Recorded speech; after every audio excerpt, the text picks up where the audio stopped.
All right, we should be live. And actually, I got some new music today because my old music was getting copyright struck pretty hard, but this should be pretty chill. Hope everyone is doing well. I should be live now. I should be. There we go. Okay, maybe it's just a little delayed. All right. Let's close this. How's everyone doing? Pasternak, always first. I appreciate it. I saw you message in there like 30 minutes ago or so. So I appreciate it. Nicely done. I did talk to my collectibles very, very briefly. Just said what's up and all that stuff. I know me and him haven't. Sometimes we collab and do live stream stuff together, right? But I've been busy. He's on vacation right now and stuff, so he's enjoying himself. One ton mon, dude. Your name is I love saying that name. I do enjoy it quite a bit.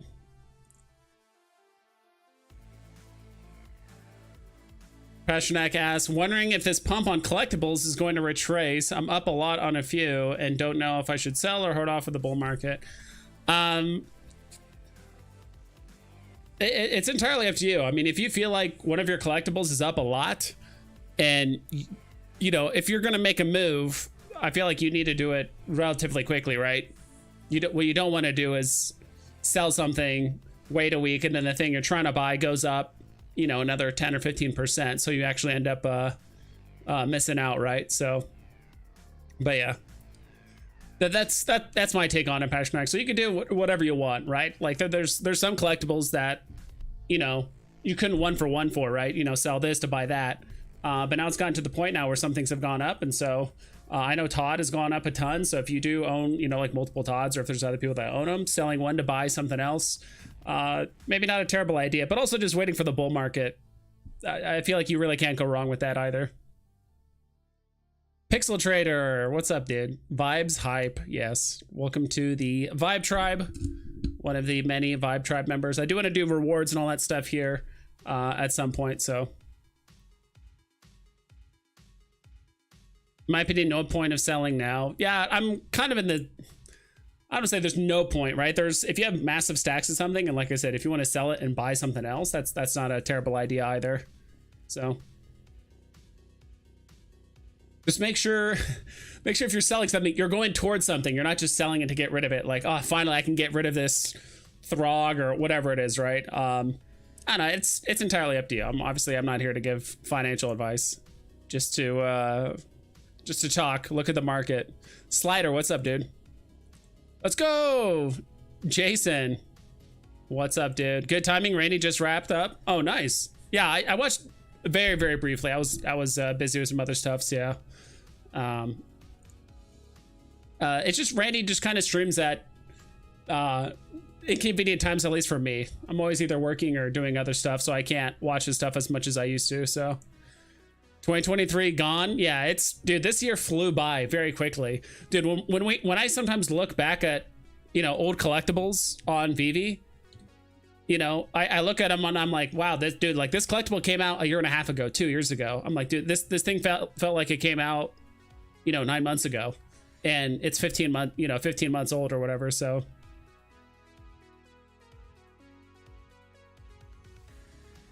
one ton mon.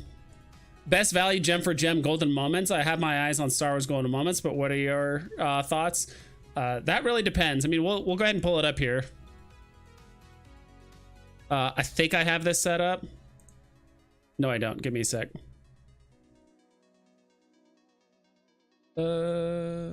We want... There it is. This is the one we want. Perfect. Let's flip over. So I got, oh dude, I'm tired of these ads. It's probably easiest to look this up on my NFT tracker, I would say. I use a few different websites to look up stuff now. Let's just organize this by floor price. Gem for gem, the best ones. I mean, that's really tough.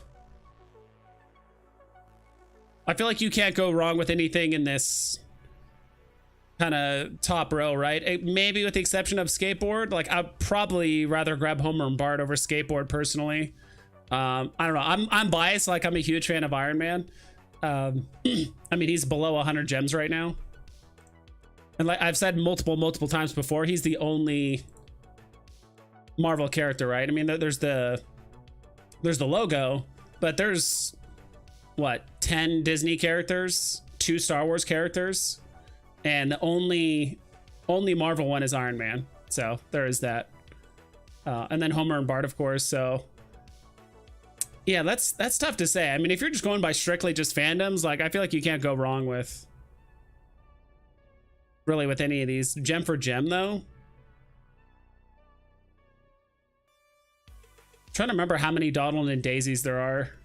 That's like a double FA, right? I do think the cheapest and most popular characters right now, I would say, is probably Donald and Daisy. Like you don't see people running around Disney, theme park saying they love Lady and the Tramp or Cogsworth and Lumiere, right? Timon and Pumbaa, maybe. Flounder and Sebastian, maybe. But Donald and Daisy, that's just like a staple, right? I still only have a couple golden moments, I believe, but I do want to kind of circle back and grab some of these. It's just so hard because like collectibles are moving up, and it's really hard to grab everything I want. There's so many FAs that I want to go back around and grab, including a lot of the black and white stuff like Joker and Harley Quinn and, you know, Penguin and all these other ones that you want to grab, right? Ideally, including golden moments, and if you don't have Darth Vader and all these other ones, like there's so many good FAs that's like, all right, if you don't have them yet, you know, now's not a bad time to pull the trigger on it.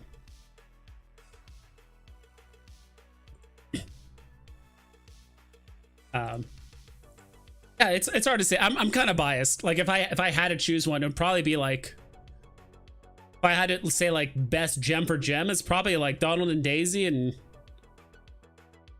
so how many of these are there? There's 13,000 of these.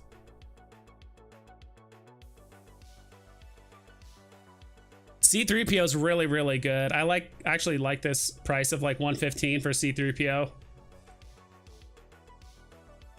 R2 as well. Even the Disney D logo, right? That's like another kind of big one. There's only 10,000 of these. That's actually on the lower end for golden moments. It's not a character, but it's definitely the signature, literally, of the golden moments. So there's that as well. I think they're all good. I think, in my opinion, some of the weakest ones is probably, and again, this is just my opinion, it's probably Cogsworth, you know, that duo. Flounder Sebastian, that's kind of weak. And Lady and the Tramp, even though it's classic, I don't think there's like big time collectors going for that. Maybe Chippendale, it is pretty scarce. Skateboard is pretty cool. I used to not like skateboard at all. It started to grow on me a little bit. So I think this next Bitcoin bull run will tell us if NFTs of any kind are here to stay in some significant fashion, probably 2024, early 2025. I think so too. I think it's crypto and all that stuff is going to explode. There's going to be a few different just like cycles of it, like going from Bitcoin down to altcoins and then down and down and down. And then that cycle is going to happen a few times, and people are going to say, all right, what's next? Because I've moved my money around. For some people, you know, 2, 3, 4, 5 times, and other people, you know, dozens or, you know, just short of 100 times over the course of, you know, months or, you know, a year or something like that. So people are like, all right, what's next? Like, where's somewhere I can actually start collecting or kind of start parking my money? Still have to be involved with crypto in some capacity, but somewhere I can kind of park it and, you know, something that's a bit more novel, right? Like, in my opinion, like collecting is just a fun way of investing, right? Like, it's so much more fun to invest in, you know, Mickey Mouse, R2D2, Iron Man, Homer and Bart, than, you know, buying a stock for some, you know, overseas like rigging company or something like that. But I don't know, that's just me. Halo Heart, what's up, dude? Glad you guys are here. I'm contemplating of getting the Golden Moment set for 4 million Omi. What would you do? Or 4 million Omi? Oof, that is tough.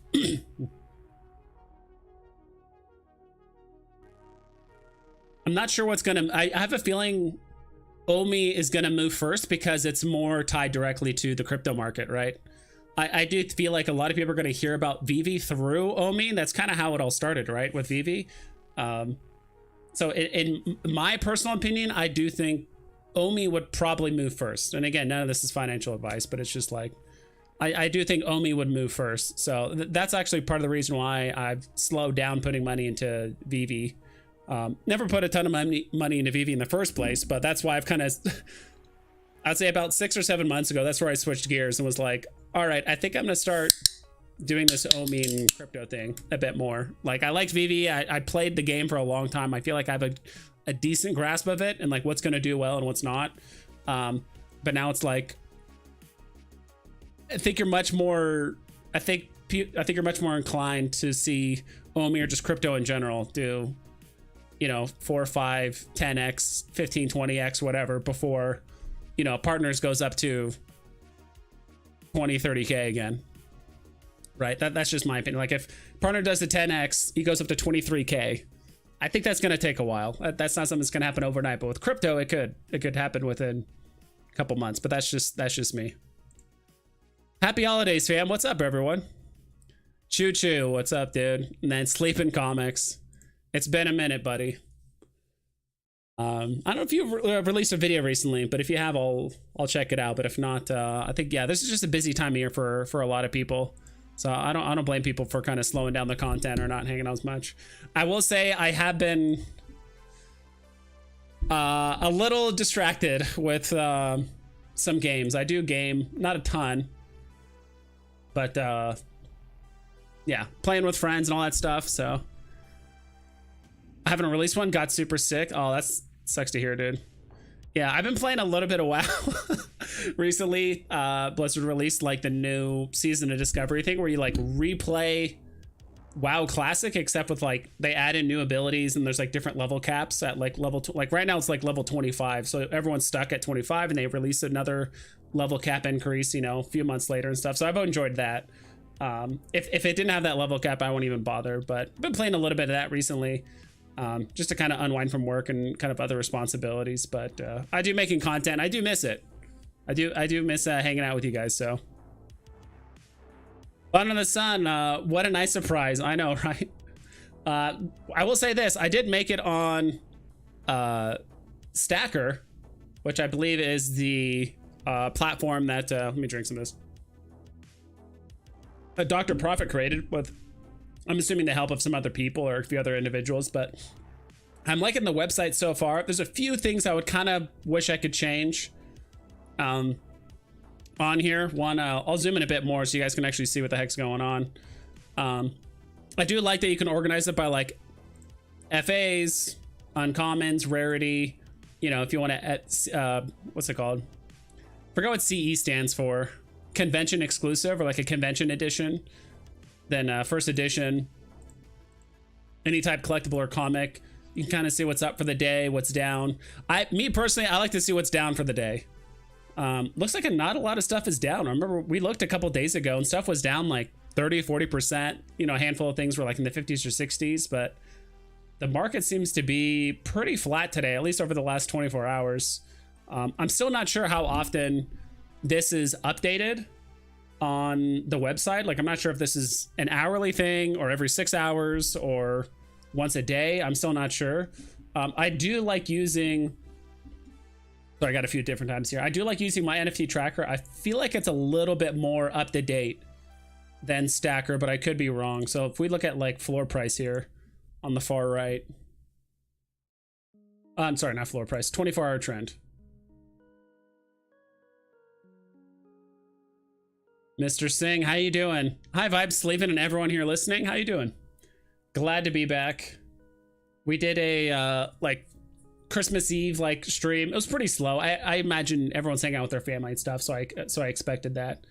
So this is what's up. Let's flip it and see what's down right now. Yeah, so like this thing has a few more things that are down like in the 50s, 40s, or even 30s, you know, percent wise. I've actually sniped a couple things. I like looking at the losses or see what's down the most, because ideally you want to buy cheap, right? Or at least sometimes these listings someone will list one thing for super, super cheap and it'll say the floor is super low, right? So.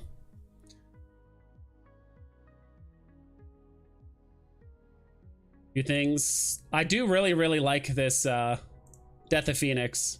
I think there's been a lot of talks about the new Marvel movie. Marvel, you know, with like the X-Men and all that stuff is going to involve X-Men. And there's probably going to be a showdown between Phoenix and Scarlet Witch. That's just my take.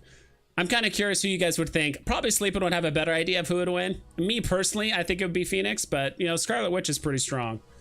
If you guys know who would probably win between the two, Phoenix or Scarlet Witch. But that, I heard that's going to be part of the like next X-Men / like Marvel story arc, is like that is going to involve the X-Men and stuff. So let's see what else is here. Let's just look at collectibles. Collectibles here in the top right. Feeling better now, but was out of commission for a while. Yeah.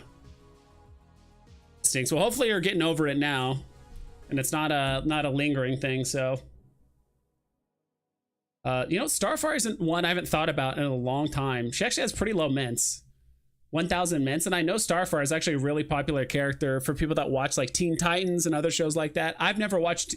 I've seen clips of Teen Titans and things like that, but I haven't like watched an episode from beginning to end or anything like that. But I do know Starfire is actually a pretty popular character for DC. And the fact that this is her first appearance, 1,000 mints.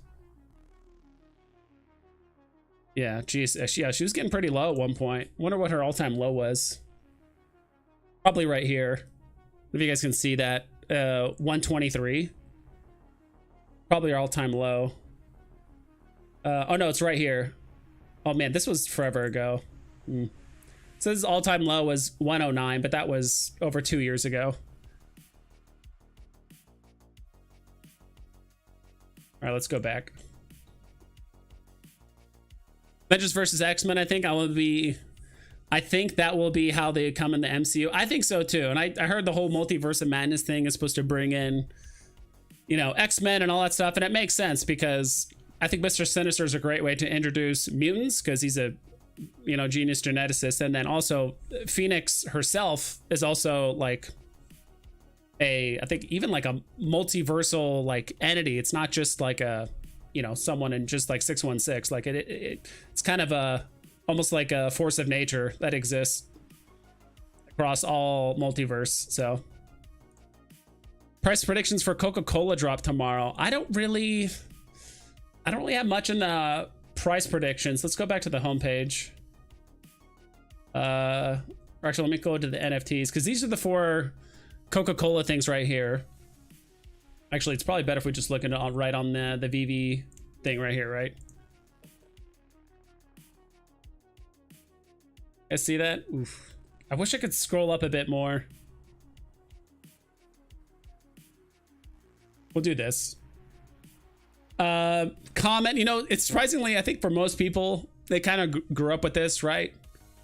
This is the one I remember. I remember you put in like the dollar bills and you click on the, you know, the soda you wanted. This one also has more flavors, right? Fanta, Sprite, all that stuff. So I don't know. I think this will probably go for like 11. I don't know if it'll go single digit, but it might. I would say this will probably, I'm going to say this actually goes for 9, like 9 to 10. I actually like this one the most. I don't know why, but it looks like kind of gives me definitely like, I don't know if you guys ever played like the Fallout video game, supposed to take place like post 1950s, like post nuclear Holocaust thing, right? But like definitely get that vibes. Or if you play Call of Duty, it's like Juggernog, whatever. Like I definitely like this look. If I had to go for one, or if I like had to buy one in the secondary market, I actually really like this one, the 1950s one. I think this one will go for like 11. 12, maybe a bit more. It really depends if it sells out. If this does not sell out, I do think the prices will be a little bit higher. It's strangely, like obviously when something sells out, there's more supply, so it just kind of there's more people undercutting each other. But when something doesn't sell out, like I'm trying to remember the total mints for all these. So what's like 2,000, 15, 3,500. Let's call it like 4,500, whatever, between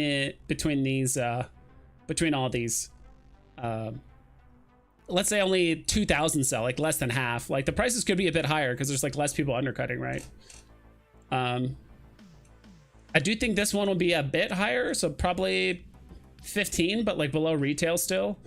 It's just one of those things where like all the like I've noticed for like a lot of the collectibles, or just even comics too, but mostly collectibles, so much of the value is just like crowded towards the top. And especially something like this, there's only 180 mints of this Coca-Cola machine, and this is the 1970s version.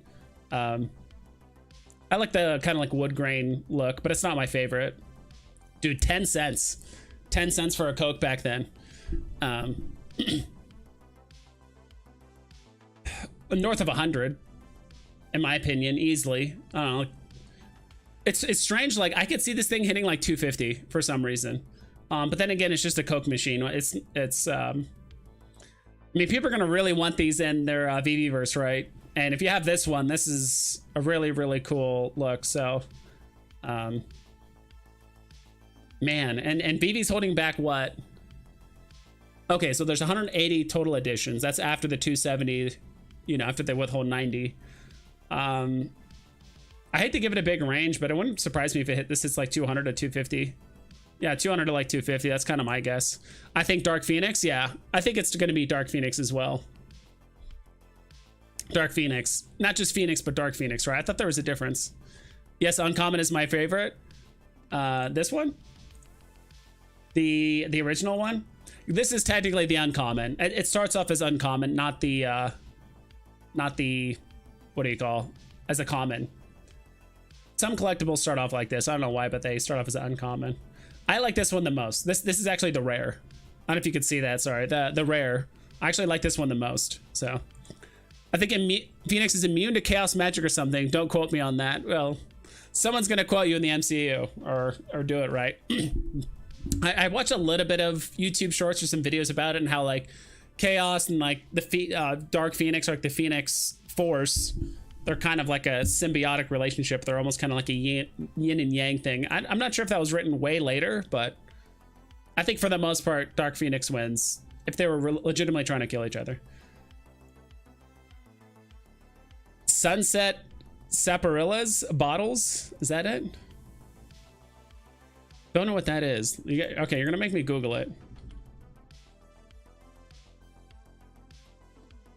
What does that spell? I messed that up.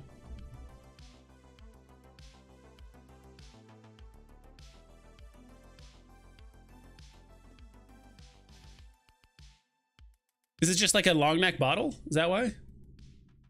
Yeah, it's just like a normal long neck bottle. Okay. And that is true. I've heard the term before for bottles. I just didn't know what it was. I don't know if it's like a unique kind of bottle. It'd be awesome if they can animate them for the Veveverse. That would be really cool. Either you touch like the handle, or if each one's interactable or interactable, interactive, and you could like touch the handle and like opens, or you know, soda comes out obviously like that. I think that'd be super cool. The one I like about this one, even though this is probably my least favorite one, I really like the knob on it. I don't know if you guys, sorry for the flashbang there, but this one has like a knob on it. The other ones don't, so this one's kind of unique. It'd be super cool if you could like turn the knob, or if you just click it, it kind of selects each knob and like a soda will come out. One thing I kind of wish about this view thing is I wish you could pitch the camera up and down. It feels like it's just stuck at a singular point, and now I'm like looking at these, you know, hinges. Wow, it actually has like a little motor and like fan and everything. It's like a heat sink in the back. That's pretty cool. Didn't know about that, but it even has a little bottle opener too. That's kind of cool. I know this is like a terrible angle, but this is just how you view stuff. And then there's a bottle opener there, and then there's a little knob here. And interestingly, you select the drink first, and then you buy it. With the other ones, remember, you put your dollar in or your change in, and then you like select what you want. This one's select drink first. So wherever the knob's pointing, and you put money in, I guess it just spits it out right away. So you got to be ready.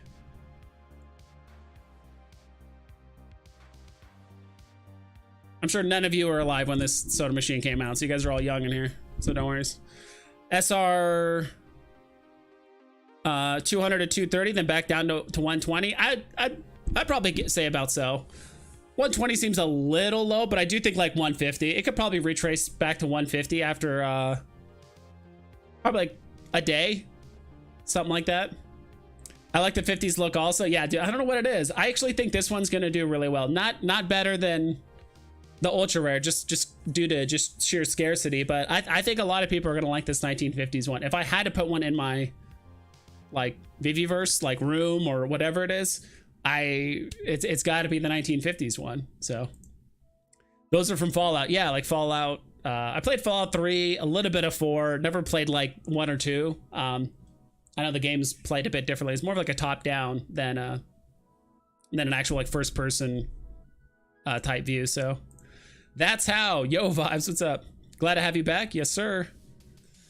That'd be dope if they did an animation. I think the prices will fly. Yeah, if there's an animation, I don't know. Do you guys think like Veve should always announce ahead of time if something has an animation, or should they like let it be a surprise? Because I feel like Veve's done that a couple times before, where they like won't tell you that there's an animation. I could have sworn they done that with like the some of the Disney drops. I'm trying to remember the like emoji ones.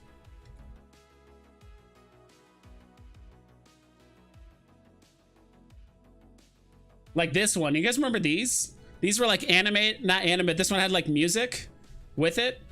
These the Disney villains, like I thought these had like music or something like that. Maybe I'm misremembering, but initially like they didn't tell us. At least I don't remember them telling us. And then later on, when people bought it, people were like posting on Twitter like, yo, this thing has music, or like it is you know, it's not animated, but it is funny. Yeah, see, it doesn't say in the description that it has sound, right? It just says complete with Ariel's voice captured in her Nautilus necklace, but that's it. It's nothing to do with you know, Ariel or like music or anything like that. But do you guys think like Veve should tell? I think they should tell us every time, in my opinion. That's part of the kind of, I don't know. It's tough because Veve's not going to know every single time. Like if they add a cool thing, or if they have a cool, if there's a small detail to something, right? I think that's part of the charm of like figuring it out and like buying it, because sometimes things aren't sought after till like way later. Because I bet you like with the Homer and Bart statue, right? I don't think they told us that there was a signature at the bottom, right? I think maybe people found out or whatever after looking it up, but maybe it's not up to Veve to always let us know every nuanced detail about the drop. I mean, if something is as obvious as it being animated, they should tell us. But if there's like a cool signature, if there's like a little quirk about it or something like that, they might not know it's valuable to a collector. So I don't know. I have a feeling they will have animation. Seems kind of easy to do. And Cola hasn't done an interactive animation yet. Not an interactive one. They have had other ones, right? I mean, these are... Yeah, not an interactive one, but the snow globes obviously work. And I'm not sure about the truck. I never bought it. Definitely the Starlight Orb and the Coca-Cola Star Can. And even the Space Can too. They're all animated, but they're not like interactive, right? Like they constantly do an effect that you don't click on it and then like something happens. Big A says, hey Vibes, how you been? I've been doing good, just super busy with work and life the last month, mostly work. So I had to take a small step back and kind of just realign myself, but I'm ready to hang out with you guys, talk about stuff, mostly look at market stuff. So I wonder how Scarlet Witch and stuff is doing. She's hanging out at 10 gems. I know there's I'm not really going to chase after the Venomized things. I feel like even since the beginning, you know, with the Thanos gauntlet and all that stuff, I feel like whenever I chase a, you know, crafting mechanic and hey, collect these 4, 5, 6 things, and then you can craft this, and then you can make that with the craftable this and that. I feel like it always just kind of ends up burning me, because especially when the thing doesn't get burned, the price just absolutely just tanks. So at least for me, my biggest thing is when they release the little Venom thing, I'm gonna buy the symbiotes. I think that's gonna be the big thing, in my opinion. Kind of similar to the potions, right? I think that's gonna hold its value more than buying Scarlet Witch, Venomizing it, and then now, you know, she's at 11 gems now, but then it's gonna go back down to 6 right after the whole Venom thing happens. Especially since none of the supply is getting burned. I believe you get to keep your collectible. It's just the symbiote gets burned, right? So Pixel Trader says 2024, here we come. Yeah, it's like right around the corner. That, no, this year flew by super quickly. So definitely happened very quickly. Let's look at some comics really quick. I've been definitely snagging some comics recently. I'll show you some of the ones I've been grabbing. So these are some ones. So some of these some of these comics, I probably waited a little too long, but I still got them when they're much cheaper. But Daredevil #1, there's a lot of collectibles I still don't own yet. That are like grails. So like Daredevil #1, never owned it, never bought it. I felt like a lot of the Grail comics, even back in late 2021 and all through 2022 and 2023, or most of it, I was like, you know, buying Daredevil, where's it at now? Or what was the price? That's a better question. Daredevil comic. We'll load. Where's just the #1? Right down here. Yeah, like when I was looking at the prices on this, all time, like I'm talking long time ago, when this thing was like over 50 bucks, 40 bucks, I'm like, that's a lot for a common comic, especially for 30,000 mints. I held off as long as I could for like Fantastic Four #5, Fantastic Four #1, Amazing Spider-Man #1, like all those comics that were obviously grails, but just way too expensive for my taste. So I waited, and I think I picked this one up for 8 bucks. Yeah, I paid 8 bucks for this one. I feel like I had to own at least one, right? I have a lot of these comics. Uncanny X-Men. I actually grabbed this one. Someone really lowballed this one. I picked this one for 8 gems. So basically box price, right? And then, all right, one more. Yeah, and I bought this one for, yeah, just shy of 4 gems. Nah, this is worth 4 gems. I do want to buy a little bit more of these. I do love X-Men. I do want to buy more X-Men stuff. And as you can see here, I mean, I bought 10 copies of the Omega Red. Luckily, I got a secret rare and an ultra rare, so it ended up paying off. Shakespeare says, hey, Vibes, thanks for the late night stream. Yeah, it's 7 p.m. for me, so it's not super late. But I know it's kind of late if you're on the East Coast or pretty much anywhere else. Unless you're in Hawaii, right? You guys are still chilling. There's still sun out over there. But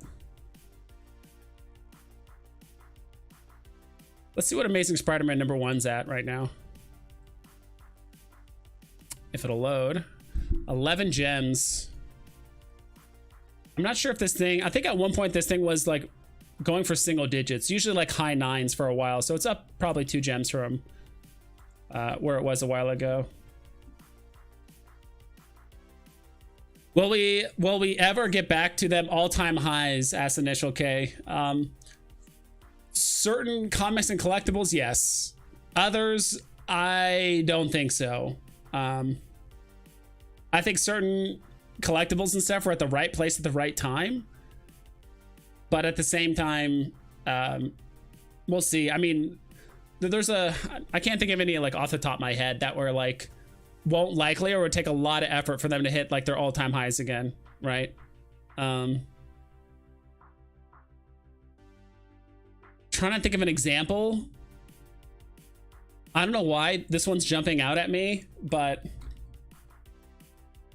it could happen.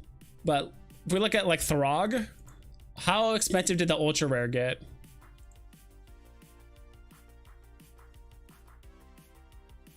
$550. That was his all-time high. Unless they're gonna come out with the show or something like that. Like, I don't know. Can you see someone spending $500 on Throg? I'm just not sure. Even the ultra rare. That's tough. Especially since, you know, because this came out on what? When did this come out? Yeah. So this came out September 25th, 2021. So a little over 2 years ago. In the last 2 years, we've gotten a lot of grails, a lot of great comics, a lot of great collectibles. And you also kind of have to think too, like, all right, let's say it does get back up to, even if this did get back up to 500 gems, actually went higher. I mislooked. I mean, if we're looking at the very tippy top, it went to like 670, but I think probably the highest, you know, I just don't see it personally. There's way more popular Marvel characters, more DC characters, more comics. There's way more things. There's way more things that are going to go above 500 gems before this thing does. That's just kind of my take. Whoops, sorry about that. That's how just jumped on. Sorry if you haven't gone over your thoughts on the Star Wars comic poster drop. I think I just got lucky. I don't know. I know there was issues on the drop. I was kind of busy at work, so I only had time to buy. I mean, there's the poster right here, right? So I think I just got lucky. I know there's a lot of drama, not drama, but just I know Veve was having issues with like the minting process. I guess I just got lucky because when I bought the comic, I just got the common, and I was able to mint the comic pretty effortlessly. But to be honest, I haven't been really up to date with what's going on with the Star Wars like comic thing personally. So I'm not too sure what's going on. From last I heard, it was just they you know, people are trying to mint the poster and it's not working, or it said it minted but it's not showing up. So I don't know, if you guys could fill me in, that'd be great.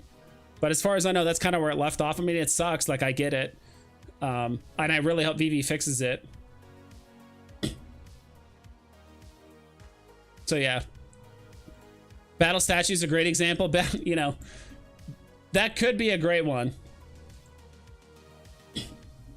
I'll do killer. I think if you just do killer, it should show up easily. Oh, it's gonna show all the serial killers, but you know, there's Batman versus Killer Croc. Yeah, right now, jeez. Yeah, Batman. This is not a this is not a good looking chart. Yeah, right now it's going for 35 gems. Will this ever go for 1700 again? I think this was going for higher at one point, but this is just what it was tracked on this website. I could have sworn this was going for like low 2000s, like 2050 gems or something like that. Unlikely. It is an FA, so that does help it quite a bit. But I just don't see. There's just so many other things. I just think people would rather buy or grab before this thing gets back up to the all-time high of like 2,000 gems. But who knows? I think this bull market is going to surprise a lot of people. If there's a point where Throg gets back up to 600 gems and Killer Croc gets up to 2,000 gems again, all of our vaults are going to be worth 6 figures. If all of these go up there, that means so many other things went beyond it that it's like all of our vaults are worth like 6 figures, like minimum. Even if your vault value is worth like 7K right now or less or whatever, it's like if this gets back up to 2,000, that means there's a whole lot of other things that surpassed that price point.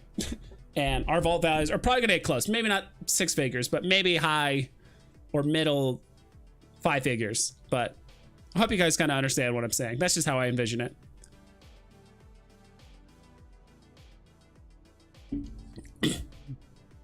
And that's excluding if, you know, Veve or a licensor that announces like absurd utility, right? Like if there was just some absolutely insane utility that was added to Killer Croc later, then of course that's the exception, not the rule. Killer Croc, yep.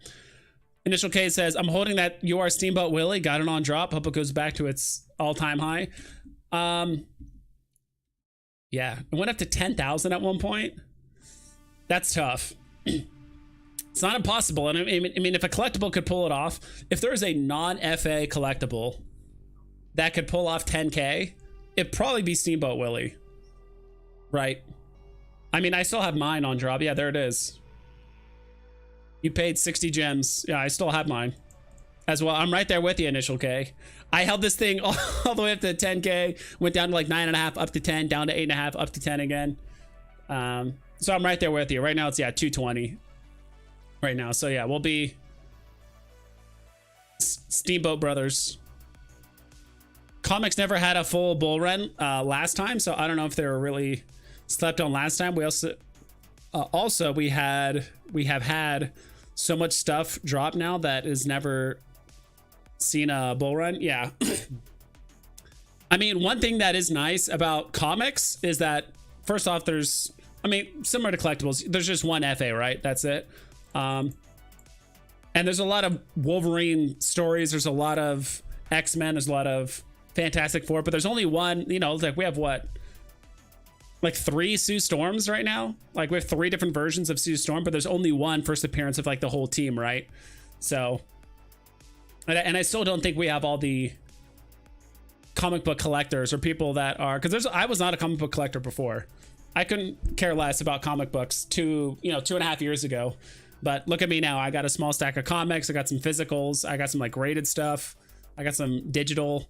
So I do think comics are going to be on the up and up, just because they're so easy to kind of collect in small amounts, especially commons, right? So I think I think that the one thing is like the digital collectibles need utility. The comics don't. Like it's nice if they have it. I think the utility of like burning and stuff would be nice, but like in my opinion, a lot of the digital collectibles, you know, like this stuff, it kind of needs utility for it to, or some cool interactive thing or whatever it is. But with this, not so much. I don't know. I could be wrong.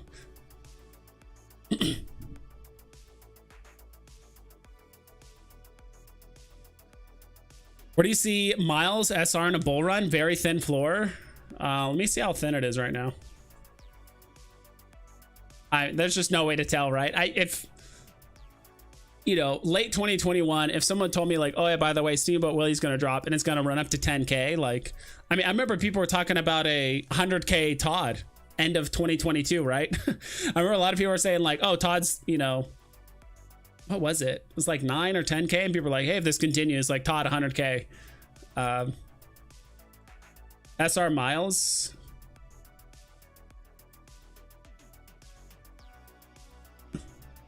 I'm not sure. That's hard to say. And I think it's mostly going to be due to, part of it is going to be people actually buying Miles, but I think there's going to be a certain point where you're like, once it breaks like 15, people are like, okay, there's people buying, let's delist what we have and relist it for 20, 25, 45, well, you know, whatever. So it's impossible to say, but having to do like a 2 or 3x, I don't think it's not unheard of, especially if there's going to be people in crypto making 5, 10, 20x, right? So it's probably not unheard of. Do you have the golden Disney D? Do I got the D? The Disney D? I do not, actually. I don't know why I made it sound that way. Why don't you just type in golden mom? That works in here too. Yeah, the Disney D logo. I do not own one. I probably should. It's just hard because there's at least 20 or 25 collectibles that I'm like, all right, I want to buy before the bull run gets here and all that stuff. At the same time, I'm like, or I could get Omi, or I could buy this altcoin, or I could do this other thing, right? Or I could buy more of these comics, buy more commons of this comic, because I think there's going to be a lot of X-Men fans coming in from, you know, into the MCU, and then those are going to take off. And, you know, because as of right now, no one's heard of Omega Red, unless you know the comics, the cartoons, or whatever. Like, no one's heard of Omega Red that watches, you know, the MCU normies or anything like that. But all it takes is one movie, and people are like, whoa, this is a badass villain, and I like him. Or, you know, people have seen Sabretooth a lot, people have seen Mystique and this and that, but certain characters, like, people haven't heard of them. So it's tough because they're and David E was right, like, unless you're a whale, it's like you're gonna have to kind of pick your corner as to what you want. I'm not a huge Disney fan, definitely more Marvel, definitely more X-Men, DC I like. So I wouldn't be upset if I like didn't buy the Disney D and it like ran up to, you know, 200 gems. Like, it, you know, it is what it is. If Disney D goes up to 200 gems, that means other stuff, hopefully I bought, also went up quite a bit. So just kind of getting to the point now where it's like, all right, things are moving up. If you got some money to put in, you know, you get your tax refund, you want to put a little bit of money into Veve or Omi or whatever other projects, Candy, whatever it is,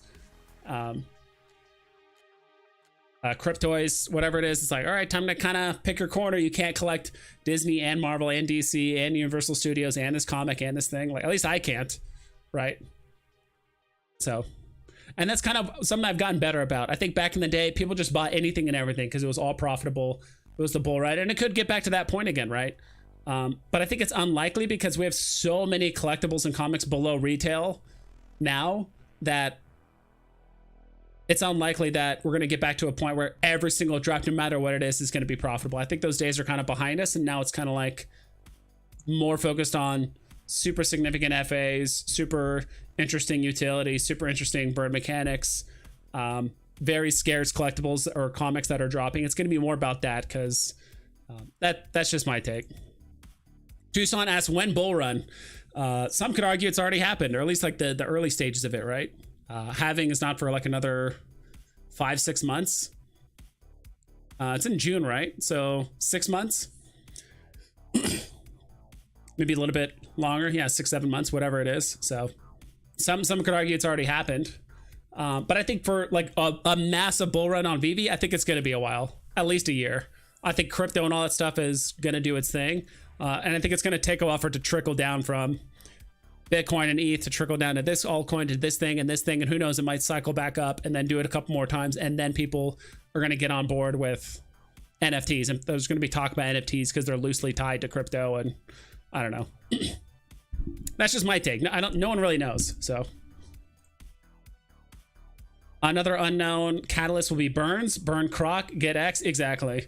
All that stuff obviously just needs to get authorized by the licensors. I don't know. It seems like DC has been somewhat disengaged with Veve, at least compared to what they used to do, right? If I just do DC, will it show me like literally everything? Oh, I need to put in at least 3 digits or 3 characters. I'm trying to think, like, what's their most recent drop? Was it Green Lantern? Not the market store drops. Trying to think like their most recent, what's the most recent DC drop? It might have been Green Lantern. I mean, that was months and months and months ago. I mean, it's nice to see that DC hasn't, for a period of time, I thought DC was just done with Veve when they started doing the whole Palm NFT and started doing stuff on other platforms. It was like beginning of like 2023, and there was like no drop. There was like no DC drops for like 6 or 7 months, and I'm like, all right, is DC done with Veve? Then they dropped Darkseid, then they dropped Green Lantern, so I'm like, okay, I guess they're not done. So that's good to hear. Yeah, no DC here. Yeah, I think the most recent one, I do need to pick this up. Green Lantern. I do think people are sleeping on Hal Jordan. He's not the most popular. You know, he's not Batman, he's not Superman, he's not Wonder Woman, but I do think people are kind of sleeping on. He's going for less than half of the retail value. So, plus he has a cool animation. Cover your eyes. I apologize. Gonna get flashbanged here. I think it looks pretty cool. It's one of the cooler animations, and no, he's not Flash either, right? He's probably bought. I don't know. I think Martian Manhunter's cool, but that's really loud.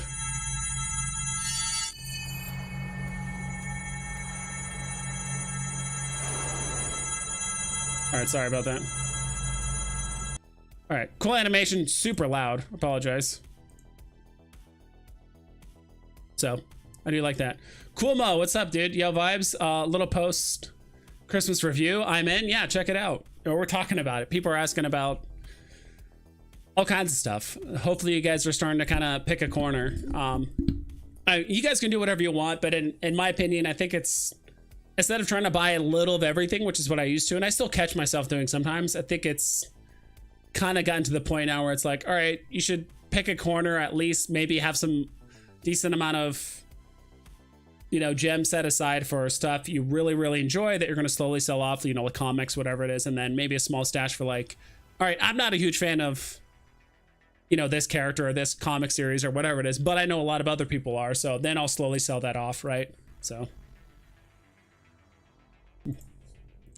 Big A, back in June, I sold all my 16 million Omi from Matic. As of today, it's exactly just doubled in value. I may buy a small amount, like 5 million, but just don't believe in Omi. True. I mean, I will say this. Only if you have 0 Omi on the Veve app, again, not financial advice, I only did it is because obviously the Omi, or like season 1 of like the Omi utility is going to start January 1st. You have a few days, but I have a sneaking suspicion that Veve might do some sort of airdrop or utility that for people that are season 0 stakeholders. So even if you put in like 100,000 Omi, right? 100 bucks, less than 100 bucks. I think as long as you put some Omi on the app, I have a gut feeling that they might, they haven't announced anything yet, so I can't confirm, but it would not surprise me if they did do like an airdrop or some sort of utility or something for people that did stake Omi on the app, which I did a while ago. I think I did like 6 months ago or something like that. And so even if you don't believe in Omi, you know, it's like, or just treat it like an altcoin, like throw 50 or 100 bucks at it and then like throw it on the Veve app and like, cool, if there's an airdrop. I mean, I don't know how many people have Omi on the app. I'm sure someone has that information somewhere, but it's probably not a ton of people. Probably a couple thousand, I would say, maybe a bit more. I could be wrong, but Jubilee, Wolverine, and Gambit look awesome on the common cover. Definitely snacked a few. Yeah, I definitely like the X-Men #4. And apparently, I didn't know this, but someone mentioned, a friend of mine mentioned to me that this comic, I'm not sure if it's true or not. I actually got a 3-digit common, so that was kind of cool. This was the, I'm not sure if this is true or not, but I heard this was the very first, why does it not show on here? Oh yeah, this is the very first time, I thought Jim Lee was one of the writers for this comic. I know he always did the art, obviously, but I could have sworn that he was also one of the writers for this comic. Maybe not. Okay, maybe I'm thinking of a different comic. But I thought I heard from somewhere that, like, obviously John Byrne was, but I thought Jim Lee was also like a co-writer or something. Like, it was the first time he actually like helped write a book instead of just doing the art. I could be wrong though. If someone could confirm that, or at least find it online, that'd be all. That's not why I bought it. I just bought 10 because I just like Omega Red and X-Men in general. So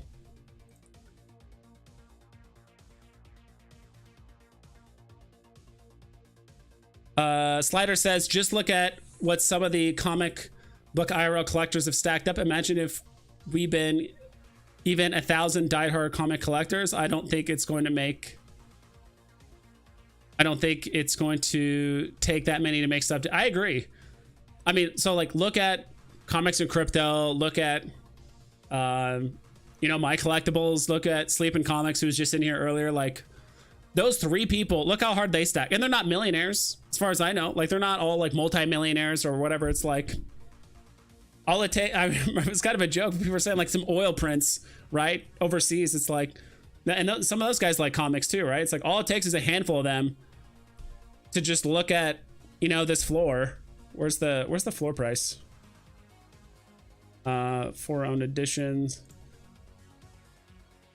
You know, they just look at this. Like, oh, Spider-Man #1, Amazing Spider-Man #1. Like, that's so cool.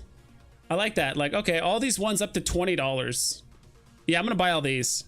And then all of a sudden, the remaining supply is, at least the supply on the market, is cut by half, and now the price starts going up exponentially. And then just like, yeah, I just like, you know, $10 for me and you is probably the equivalent of $1,000 to someone else, or to some people out there, especially comic collectors, or at least people that, a lot of people like myself. I put an okay amount in Veve, not a ton, but it's like, I have over 3K gems worth of comics. Never put a dime into comics 2 years ago. 3 years, you know, 2.5 years ago or whatever. Like whether digital or physical, it's like, yeah, look at me now. I don't know if that makes me a degenerate or whatever it is, but.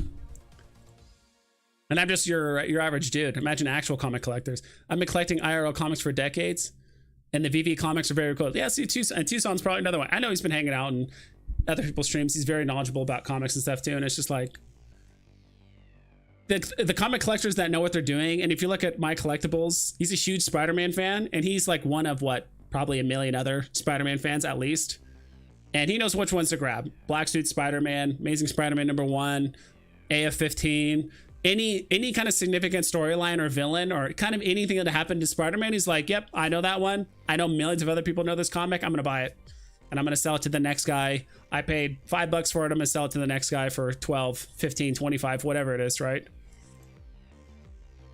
So I've not opened my Funko Iron Man. Meant to do it yesterday. What's the number on it? That's the big trick. That's a lot of people have been asking, is if you still have like the cardboard box with Funko on it, there's like a number on it that people are signifying, oh, if it's in this number range, it's going to be a common, but if it's outside this certain number range, it's going to be potentially like an uncommon or rare or whatever. Because I still got the boxes behind me. I don't know if you guys can see that. I opened 3 of them, all commons, and they actually did kind of fit in that number range. So you can do whatever you want, but Omega Tucson, open that dish right now and tell us what you got. Oh, you have 2? Interesting. Yeah, I'm more than happy. I'm content with my common. I still have 2 extras. I still have no idea what I'm gonna do with them. I don't know if I'm just gonna sell them on eBay or if I'm gonna keep them or like gift them to someone else that's also an Iron Man fan. Like I have no idea what I'm gonna do with them. But they're pretty rare. I know people were kind of saying like 3,000 or was it 1,500? Seems like a lot, but like in the physical collecting community, from what I've heard, I don't collect a lot of physical stuff like this, but that's not a lot. You know, it seems like a lot now, but wait 10 or 15 years, then it's like half get broken or lost or something happens, or all of a sudden people want to start matching the physical and digitals or whatever. It's like anything could happen. Yeah, that's why I was going to buy some Omi to pop on app, probably 5 mil if it doesn't go anywhere. Maybe the drops from season 1 might be worth it. Yeah, we'll see. They still haven't like completely fleshed out the utility. As of right now, you still can't use, you know, Omi or any like bronze tickets to like buy drops. I still haven't reviewed the Omi utility stuff that closely recently, but I should probably look into it because I do have some Omi on the app. But from what I've heard, the bronze tickets can't really use them. They're going to be used for like crafting and other things, but nothing for like having extra chances at drops, which is I think what a lot of people are getting excited for. I have a Omi on Bit4X. Need to move it. Yeah, that's kind of what I used was Bit4X, and I moved it from there. There's a bunch of videos on how to do it. It was kind of scary at first, but after doing a test run, it wasn't too bad. As long as you just follow the steps laid out by Foster, or, you know, whatever YouTube video tutorial you want to use, it's pretty straightforward. I haven't even opened the main box that came to it. Yeah. All right, great call vibes. They decoded the numbers. Michael Campa told us the number code. It's on the outside of the main box, Tucson. Yeah, that is true. I don't have... Actually, I do have the boxes here. Let me see.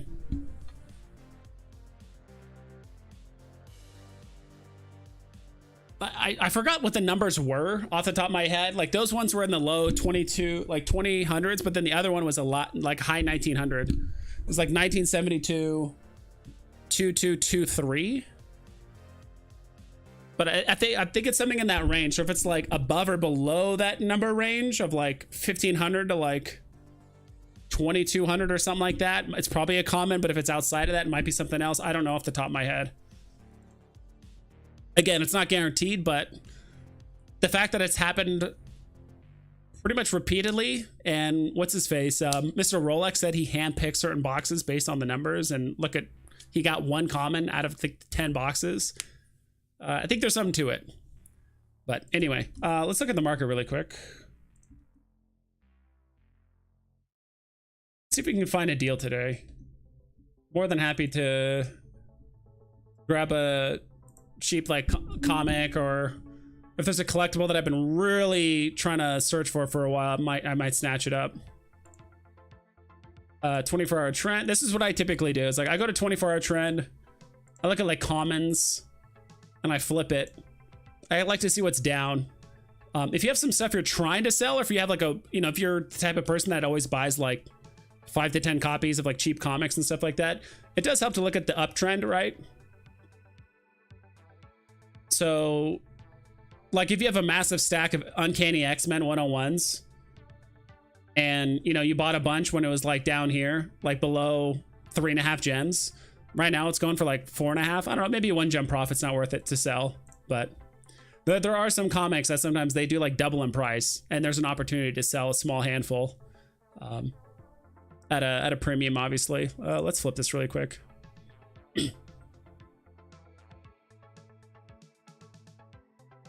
Dude, I've been wanting this one, not brand. I do want the not brand egg, but I love the ultra rare. Let's see here. I think if I just do not brand, it should work. There it is.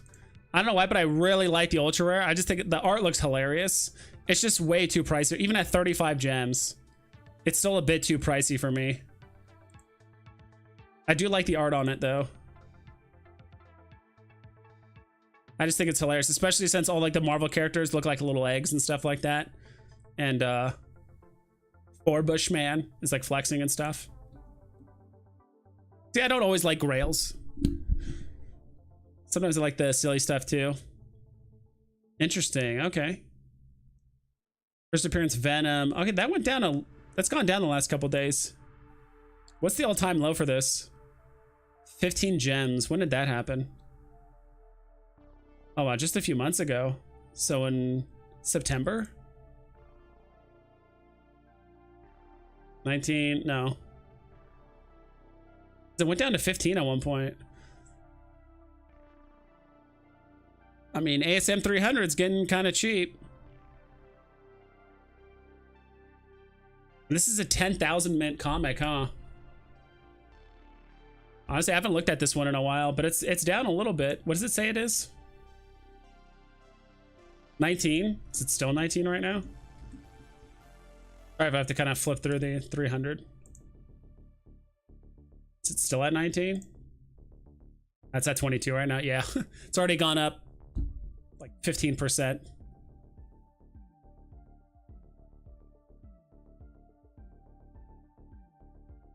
Interesting. Uncanny X-Men. This one's also the all-time low, and this is kind of why. I mean, I just kind of swung for the fences on the Jedi or the Star Wars comic, but I knew immediately people would buy it, mint the poster, and then just immediately dump the comment. So it doesn't surprise me that that's really low.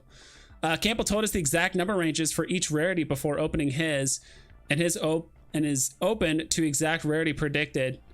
It was like the rare or uncommon. Interesting. Okay. Past few days, I pretty much purchased all common comics under 1.4 gems. I was at 1,700 comics, and after the sweep, I'm at, wow, 1,940 comics. That's a lot of comics, Charlie D. That's awesome. So a great way to do that, kind of what Charlie was just talking about. I assume you probably did something like this. Whoop. Comics, common. So if you flip this, not the 24-hour trend, if we just do floor price, flip, yeah. So this is really, this is the first appearance of Illuminati, right? At the new Avengers #7. I'm surprised this is like so, probably because it's 30,000 mints. That's probably why. Yeah, like all these, you guys remember the days when like comics were never below 7 gems, and then all the common comics were never below 7, like below retail. Then it started going down. Then it was like the new threshold was like 6, and then like 4, and then all of a sudden like there's a lot of resistance at 3. Then 2, it was at 2 for a long time. Then once it broke to 2, a lot of people were now flooring for well below that. So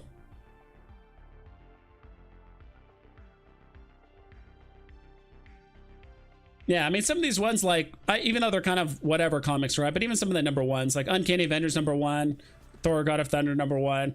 I think it's the first appearance of the Gauntlet, I believe. Like, it's not a terrible one. It's also a 10,000 mint too, right? So a lot of MCU fans, right, that are going to actually get into NFTs and crypto and all that kind of stuff. And a lot of people that loved Thanos or just that whole story arc are going to be like, oh yeah, I remember the Infinity Stone, or the Infinity Gauntlet. I want the comic that had the first appearance of it, and it's right there. So I didn't know this about Psylocke. Like, I'm a big Psylocke fan. This is her first appearance. Is she like an old woman or something like that? Like in the comics? I don't know why the secret rare shows like an older woman. And then I don't know, but I've always liked her as a character, but I never knew like what her actual backstory was or anything like that. For the price of Spider-Man 300, I might as well get either X-Men 1 or Avengers 1. X-Men #1. Is it? I think X-Men 1 has gone up a bit. Last I saw, it was at like 30 something. Are you talking about this one? I think X-Men #1's gone up a bit. At least the common. Last I saw, this was like 32. Yeah, it's like 33 now. So yeah, now it's worth almost 50% more. Maybe not quite, but 50% more than X-Men 300. I don't know if you meant X-Men 1. There's a few X-Men 1s, but there's also Uncanny X-Men #1. Then Avengers 1.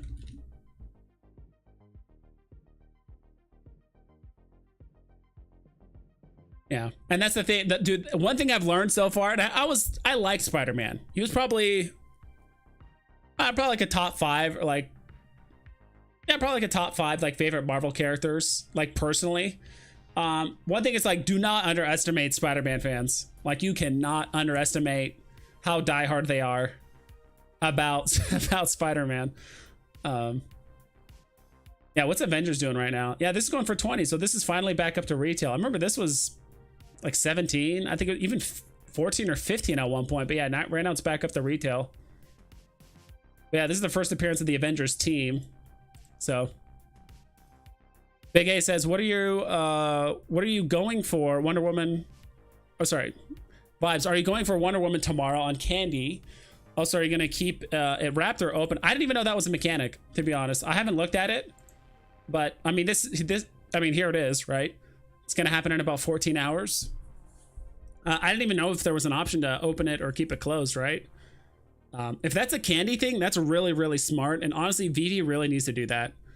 Veve really needs to do a thing where you could just keep stuff sealed and not open it, or just kind of sell the hope to someone else. You see it with cards. That's why I think if they do come out with something like Magic the Gathering or something, if they get licensed with Magic the Gathering, they do like digital cards just for collecting purposes, right? I mean, it'd be cool to play it, but there's Magic the Gathering or Wizards of the Coast already have their own platforms where you can play the game and do stuff digitally. So I don't think there would be that.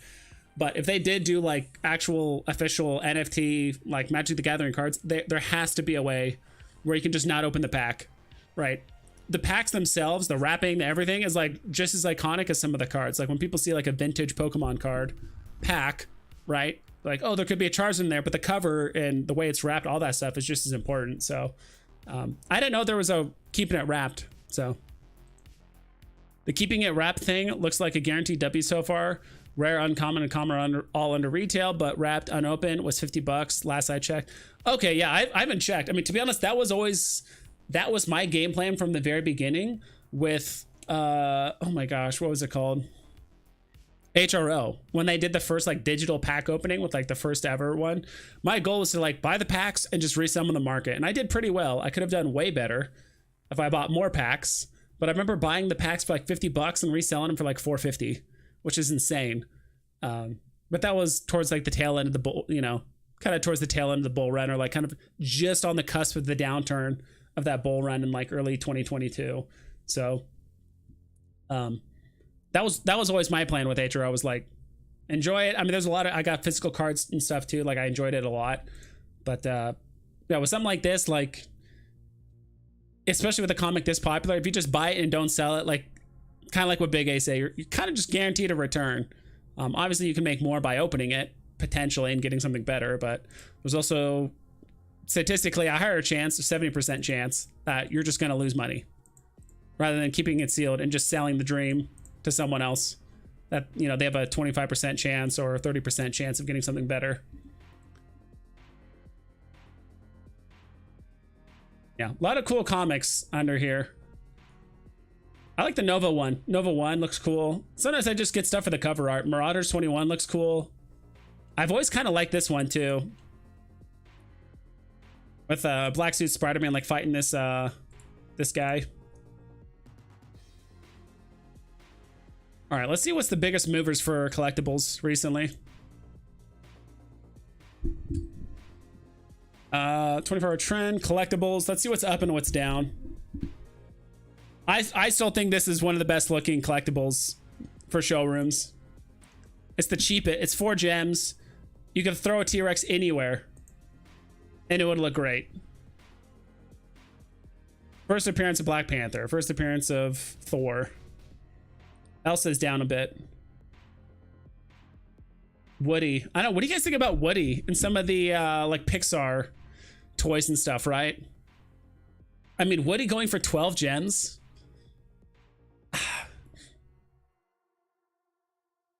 I just personally, I think it's probably wouldn't hurt to grab one just to say you have it, but it's kind of hard when, well, this is the way I think of stuff.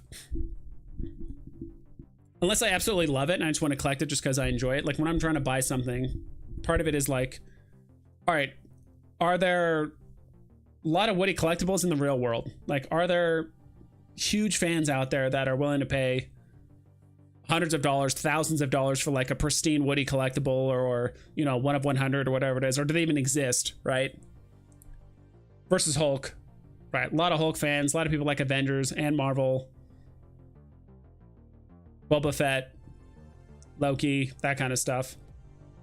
I just think there's more money and there's more fans and more of a collecting community around stuff like Marvel than like Pixar, in my personal opinion. Doesn't mean no one's gonna buy Woody or like Woody can't go back up to like $50 or $100 or whatever it is, but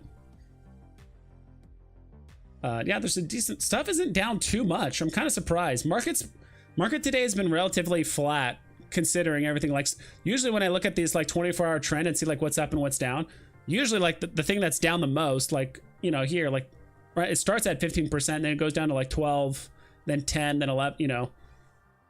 But here it starts at 15. Like times I do this, sometimes it starts off at like 30%. And, you know, it doesn't start getting to the 20% down to like here. So, but this is only the 24-hour trend. I mean, you can't dictate the whole sentiment of the market off of just a single 24-hour trend. Todd's back down to 800. Man, this guy's pumped like crazy recently. Crazy to think that 20 days ago, less than that, he was going for 530 and then he ran all the way up to 900, retracing a bit. I think it's on, luckily on Stacker, you can actually see like actual sales, which is what I've always enjoyed. Because before with the other platforms, you can only just see the supply go up or down. You're like, all right, is it people delisting? Is it people relisting stuff? But on here, you can actually just see the sales where it's transferred from here to there. Yeah, a lot purchased at 400, or not 400, sorry, 800 on the left here.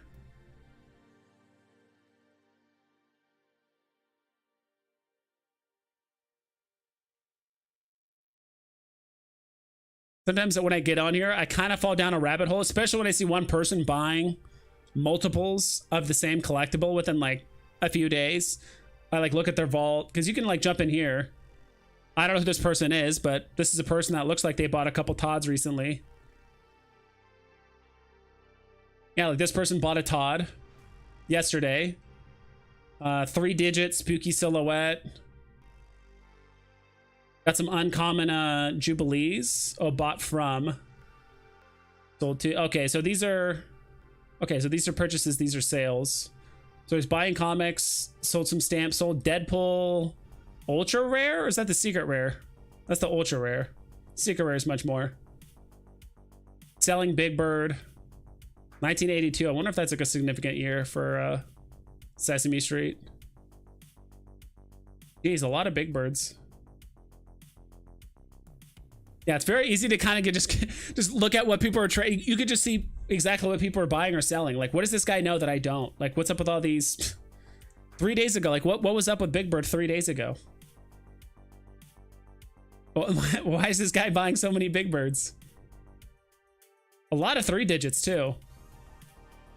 These are all from this one person. Most of these are from one person, but they're all going for like 14 gems. It's interesting. These are, oh, you know, buying it from the store. What am I saying? What am I doing? I'm like, what is happening here? Okay, they're just buying from the store. Okay. All right. See, I'm not used to the platform yet. I'm still trying to like figure out how to read it. Okay, so this guy was just buying a ton from the store.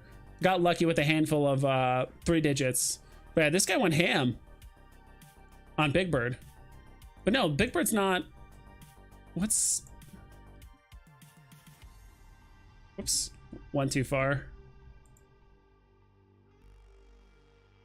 Big Bird store. It's worth 40 gems. Then why does it say 14 on here? Bought from, who is this person? 6BDD. Bought from Veve. I don't know who this person is, but apparently this guy sold like a ton of Big Birds for... Oh, that's the floor price. What am I doing? I thought that was the actual price they bought it for. Okay. All right. Still trying to figure out how to read this thing. Okay, so that's floor price. When you go this far down, you don't know what this number actually means. But yeah, when I see, okay, so that's the floor price. I'm like, how did this person buy all these big birds for the same price, whether it's a 3-digit or whatever? Okay. The thing is that collectible figures is not a huge medium IRL. Trading cards and comics are by far the biggest. This is one of the reasons I never went too hard at collectibles. It's very subjective. Yeah, exactly. Yeah, that's tough, dude. It's so interesting because I have a good friend on Veve who kind of believes the opposite. Very big into collectible. I mean, they're not against comics, but they've been on the fence and they still have a big comic collection. But then been on the fence of like, hey, if someone just gave you 20 grand right now, like what would you buy? Mostly comics or collectibles? They'd probably say mostly collectibles, but I mean, there's some fantastic collectibles on Veve, obviously, but with that's why I've been bigger into comics than collectibles, because the community's already built in. It already has a 60-70 year history of people spending hundreds or thousands of dollars on comics already. It's already an established community with beloved characters, all this stuff. Like, people understand the value of collecting and varying art covers and artists and the stories and the character, like everything. Like, it's all built in. But this is like a new medium, so like I do think collectibles could potentially have like a higher ceiling or like be more volatile, which could be good or bad, because this is, like you said, a new medium, and we have a lot of new and or like not inexperienced, but a lot of like new collectors, so they don't know what the actual ceiling is for a lot of collectors. Like, there's already a tier list of comics, right? You look at comics, people are like, Avengers 1 is here, but AF-15 is up here, and this is here. Like, there's already a huge tier list, right? But with collectibles, there isn't. So it's kind of uncertain. People can kind of guesstimate, right? Partners versus Miles versus Todd versus, that stuff. But it's not as well established. So in some ways, there could be a higher ceiling for collectibles. I don't know I hope that makes sense. I don't know. I felt like I just kind of yammered there. What were you doing, by the way? Looking at what's down.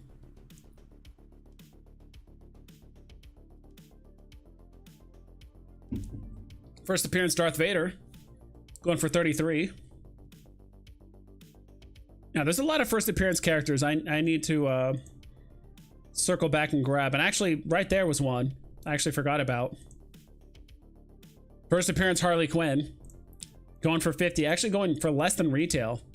Yeah. Box price for her was 60 gems, over 2 years ago. Yeah, released 3 years ago at this point. Damn. December 24th, 2020. So Harley Quinn is over 3 years old on the app, which is crazy to think about. Obviously, these charts don't go back that far. These charts only go back to 2021. So we're missing out on 10 months of information prior. Yeah, Harley Quinn's another good one. I'm trying to think of, is there any other FAs you guys haven't got yet, but like want to circle back around and grab? Joker's another one. He's actually above retail right now. I know a few months ago he was going for like 69, 70. Yeah, 69 right here. Low 70s. Now he's kind of creeping up to 88, almost 90 at this point. Trying to think of some other FAs that I completely forgot about, that I'm like, oh yeah, I completely forgot to grab this character.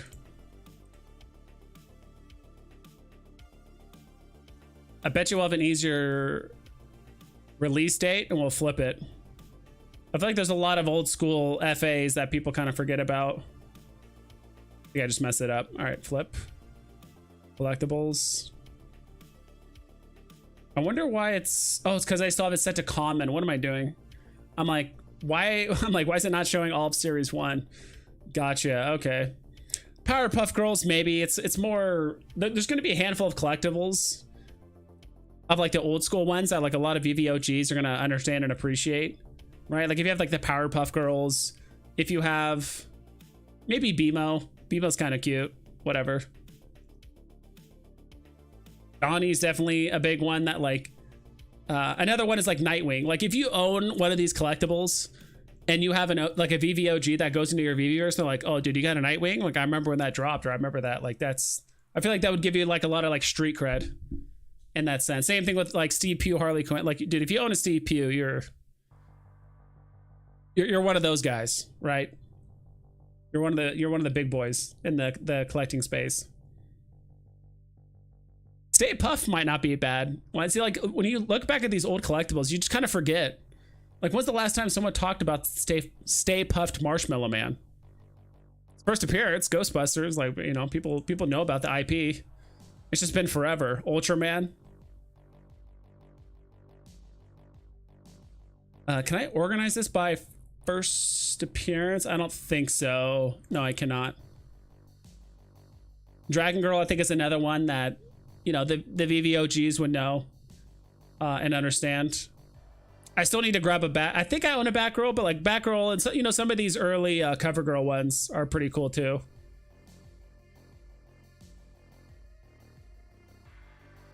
Slider says, I think some of the big FA collectibles will do good. A lot of the price of the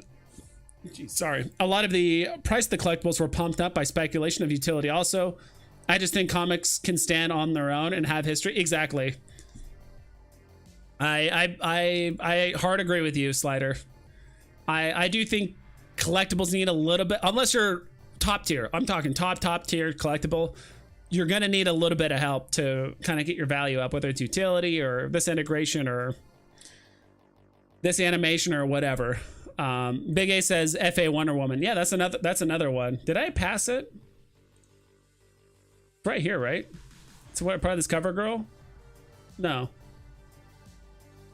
Oh, that's part of the artist alley. We're almost there, I think. Like I'm trying to look. I'm trying to find like old FAs that like no one's talked about in a long time. I think I did a video on that like 2 months ago, like FAs that no one talks about or FAs that people forgot about. Yeah, this is the big turning point when Marvel got involved. That was huge. Ooh, Doctor Doom, 99 gems. I think that is one that is, I believe it's on my list. Let me check really quick. This is a list I made 6 months ago and I need to update it. My little wish list. I think yeah, Doctor Doom is down here. So it's like Doctor Doom, Superman, Boba Fett, Jim Lee, Joker, Steve Rogers, Luke, Obi-Wan, and like all these guys. Just on my wish list. It's mostly just something I need to kind of keep an eye on. I probably won't even end up buying half of them, but it's just like, hey, don't forget these exist. Do love me some Enterprise. Do love me some Star Trek. Now, Ben Reilly's Spider-Man. When's the last time someone talked about Ben Reilly, right? He could, I mean, he's been in the, I have not seen the newest Spider-Man, what's it called? Spider-Verse. I saw the first one, but I have not seen the second one yet with like Spider-Man 2099. I think I watched the first 20 minutes of it, then I had to like go do something and then I just stopped watching it. I think Ben Reilly's in that one, but Ben Reilly's another cool one. I actually like these collectibles a bit more than the classic Spider-Mans just because it looks a bit more like acrobatic or kind of almost shows more of the like spider side of Spider-Man, I guess. Don't get me wrong, I love the iconic poses of the original Spider-Man, but Ben Reilly, I feel like no one's talked about him in a while, and he's down to like 50 gems, so.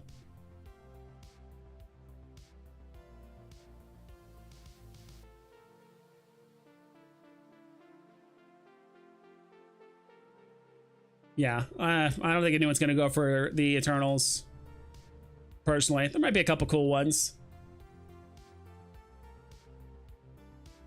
Then we're getting the golden moments. Yeah, I think from here on, it's people are more familiar with these FAs. There's not too many like forgotten FAs that people are like, oh yeah, I forgot about that. But I think she's a mighty. We'll just type it in here. Wonder. Yeah, this is the one. This is the Artist Alley one. Like this was like the very first video I ever made on like YouTube. Was like the Artist Alley thing. But yeah, this is her first appearance right here, I believe. You see direct? Yeah, first appearance. She has 10,000 mints. She was going for 36 and now she's up to 39. Okay. So nothing too crazy. Go back a page. Ooh, I think this, okay. I think this one is a small sleeper. Kind of a sleeper. Not because I think a lot of people collect Alice in Wonderland, but I do think part of it, I feel like I'm starting to turn into Randy here a little bit, but mostly because like there's a lot of references to people that are like going down, you know, the rabbit hole, or like, you know, Alice in Wonderland kind of thing, where people are typically, it's a lot of drug references and stuff like that with Alice in Wonderland, and stuff like that. So I do think that could, plus there's only like 2,300 mints. I think there's 2,000 in circulation on this one, which I don't know. Test Driver Cat.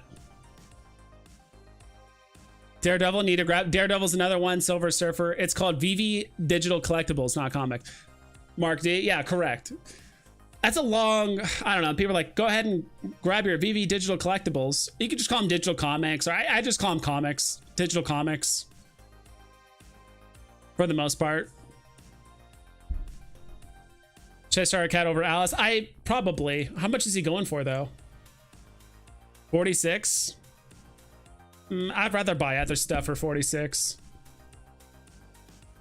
16, 17, not bad for Alice, but Cheshire Cat, yeah. And how much are there? Is it 1,200?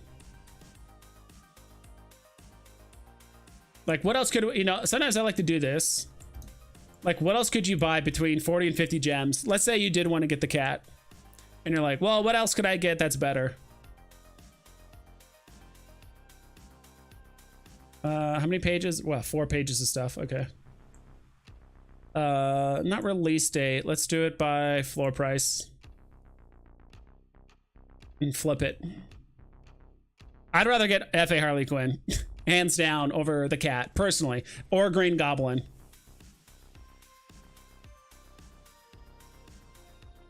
I don't know about the lightsabers. Maybe Ghost Rider... Maybe Hawkeye. I mean, Hawkeye is a, I still need to get Hawkeye just because I do have all the other Avengers. I have no reason not to get him. I just do not want to pay 50 gems for this dude. I think I'm going to wait to buy him. And then Danny Ketch. It's not my Ghost Rider, at least the one I'm familiar with. Give me Nicolas Cage. That's what I want.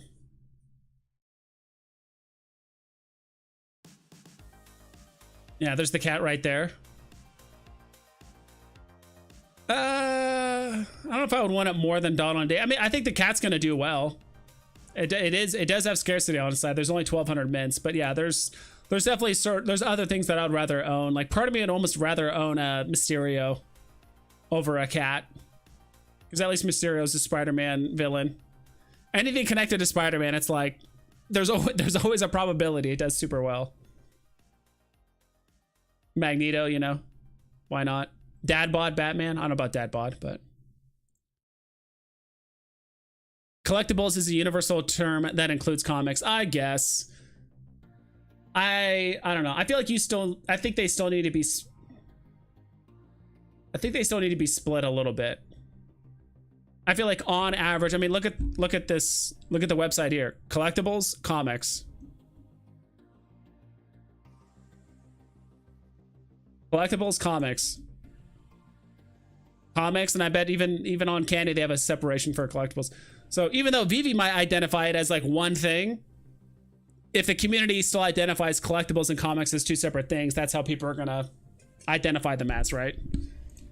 I mean, we're looking at two community created platforms. They separated between comics and collectibles. But I get what you mean. Like, they're technically all collectibles, but. Bond Bike needs to grab that. I think it would be cool in the Veveverse. Yeah, let's look at the. I just type in bike. How much is that going for right now? Anybody going for the speeder? I feel like if you think like the bike is gonna do well, you think the speeder would do something too, right? I think if I just do 007, I don't know that like the actual name of the bike, or if it goes by motorbike or motorcycle. Oh, here it is. Triumph of Motorcycle. Release price is 87 gems. Now it's going for 23. Okay. Interesting. I think it's cool. I do remember it is animated. Not animated, but I think it is. It does have sound. I don't think it's animated though.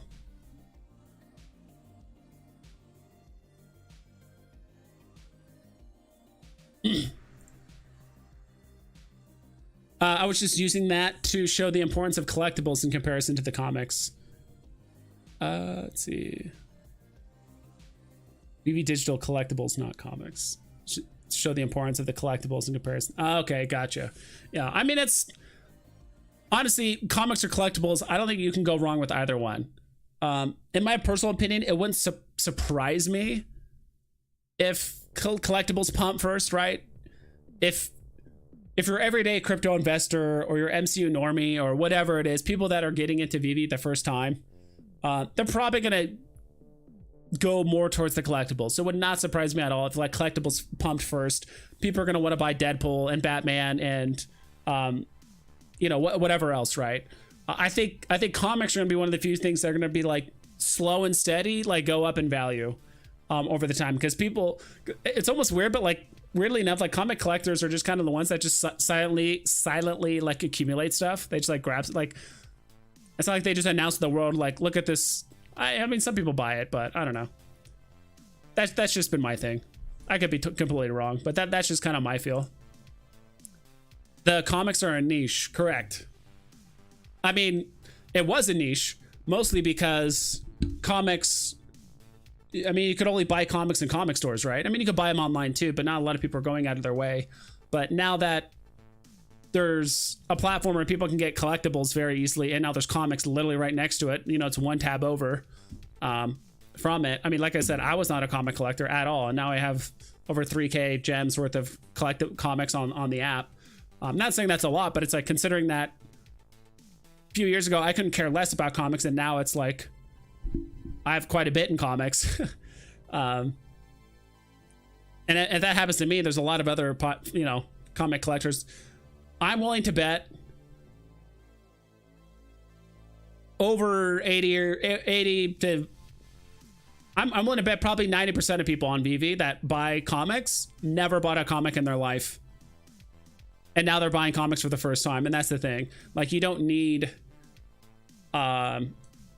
you know, thousands of new comic, they don't even need to be comic collectors. You just get a bunch of normers. They're people that never done comics before to get involved, and then they watch content creators talk about comics and the first appearances and like all that stuff. So that's just my take on it. I'm not saying anyone's wrong here. I'm just saying you can't go wrong with comics or collectibles. I do think collectibles are likely going to pump first, because when people get on the app, you know, you go here, right? You log in for the first time, you look at the store, you're like, okay, there's like comics, like whatever. Okay, Coca-Cola this. Okay, there's no cool drops, but pretend like this is the drop screen. Oh my god, I know Stitch and Scarlet Witch and Nick Fury and War Machine. I know those guys, and I do like Lamborghini. Weird Marvel. Did anybody buy the Thanos copter? How many of these were actually bought? Wow, actually more than I thought. 1,500? Maybe a little bit less. Actually kind of surprised people bought that much. But I do think most people, when they log in, their eyes are going to be drawn to the collectibles, no doubt, and the posters or whatever else. Comics are going to be a bit of an afterthought, but I had to like grow into comics when I first joined Veve. So, what's up, vibes? Hamoon, yeah, I just saw your name. Coca-Cola drop is nice. Not gonna lie, definitely getting it. I'll go for one on the drop. This is the one I want, and I think this is the one that most people want, to be honest, is this 1950s one. Let's be real, it's the coolest looking one. Whether it's Coca-Cola, Nuka-Cola, Juggernog, whatever it is, people are gonna want the icebox looking 1950s Coca-Cola machine, right? Yeah, I'll probably, yeah, I'll throw 20 bucks at it tomorrow. That, as well as the Wonder Woman drop. I'm definitely gonna go for the Wonder Woman drop tomorrow as well. So is this one tomorrow? This one's tomorrow, right? It's not like the 29th or something weird. Yeah, it's tomorrow at 11. There's a comic drop tomorrow. Is this Hellfire Gala any good? I doubt it. It's new. Unlikely. Yeah, no first appearances. It's whatever. Jimbo Lee Lingo. Hello, Master of Veve Vibes. Dude, thanks for stopping by. Yeah, glad to be back. Glad to see you and many others in the community. Just hanging out. Looking at some market stuff. See if this is updated at all. No, it's still showing the same stuff. VV Virgin or V Virgin. VV Virgin. Yes, that's what it is. Is that VV Virgin or VV Virgin? VV Virgin? I feel like I'm just butchering it. I feel like I'm overcomplicating it. Anybody grabbing Toby's right now? Anybody stacking Toby's? I remember Toby's were just used as a gem mule for like a long time when trading. It was back happening back in the day. You know, it's gonna be crazy talking about Veve, like even a year from now, but you know, 2 or 3 years from now, maybe a bit further, talking about how people were just openly just trading collectibles for free, moving gems, sending gems, just like totally just no oversight, no regulation. People were just making all, you know, multiple accounts or buying or selling gems. All that stuff was so crazy back in the day. Now it's, thinking back at it now, it's just like, man, knowing what I know now and what happened back then, I would have done some different stuff. I'll just say that. I would have done some different stuff. But do you think comics are being delisted or bought up? I think a bit of both, and thankfully, like let's do this. All right, so what comics like moved a ton recently? Comics. Let's see which ones are going up, not down. What I'm seeing this, like Uncanny X-Men 142, like 3 listings, 2 listings, 8 listings, 6 listings. I do think it's just thin floors. Not so much. Part of it could be delistings. I think a big part of it is delistings. But I mean, if this is the floor price, then there's just so few. What this is telling me is that either a lot of people are buying and holding, or people are forgetting about their comics, right? Like there's probably a bunch of people trying to sell their Nova number 8, right? But you know, they list it, doesn't sell. They list it again 3 months later, it doesn't sell, it gets delisted, and they like, you know, that's kind of part of the game. And that could be kind of to the benefit of comics, because some of these ones are kind of forgotten about and the listings look really, really thin, and which causes the prices to go up a bit more. Or like when the prices pump a ton, then people start undercutting. Yeah, I'm not too sure. So we're talking about comics in general. I think for the non-grails or the non like really big comics, I think most of it is delisting. But if we're looking at something like AF15, let's just look at Amazing Fantasy 15. Let's look at the common. Like we can see the purchases right here on the left. So not too many, but considering that there's only, how many are listed?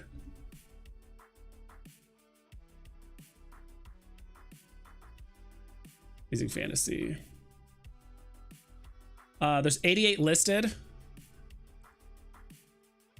And there's how many were bought yesterday? 1, 2, 3, 1, 2, 3.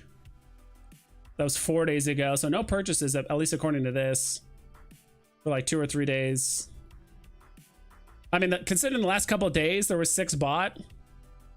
You know, that's almost 10. That's like 8% of the supply on the market getting roughly bought in a day, maybe a little bit less, probably 7% over the course of 48 hours. That's a good amount of like cycling, or, you know, people buying stuff up. So yeah, at least for comics like this, I don't think there's too much delisting going on. I think it's active enough that people are buying it, right? I mean, if we look at within a 30-day period, and I assume when people are listing their comics, they're usually doing it for floor price or around the floor. So I mean, there's Yeah, I think, you know, dozens and dozens are getting bought over the course of a month. So like, I don't think a lot of these comics have a chance to be delisted unless they price it like really high above floor for whatever reason. But if we look at something like,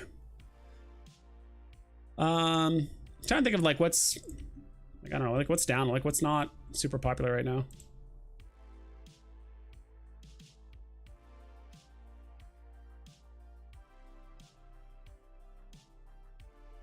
A lot of them are disappearing off the market. Yeah. I think for stuff like AF-15, Amazing Spider-Man #1, those ones, I think those ones are actually getting bought up. But like if we're talking, trying to find like a random comic. I like Vote Loki. I don't know, it's random. That one I think is definitely getting delisted. Type in Vote, that should be good enough. Vote Loki.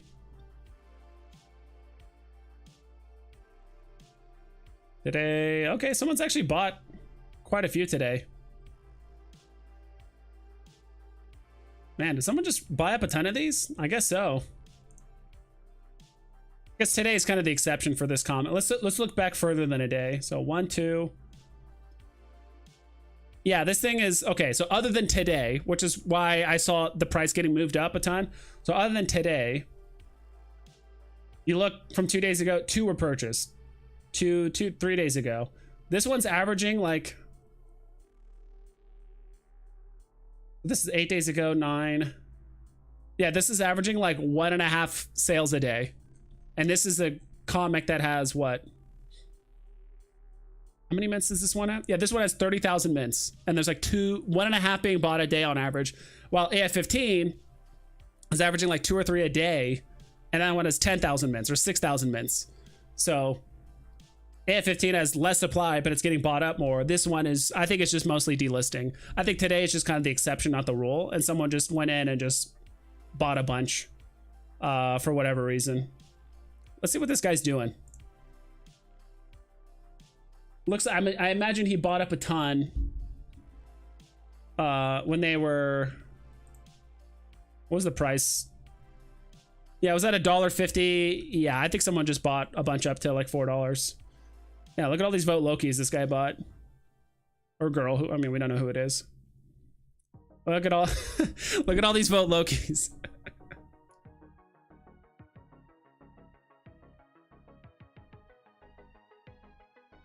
Okay, this is going back pretty far. So today, this person might just like Loki. I don't know what it was. So today, but the last time they bought Loki was over 2 months ago.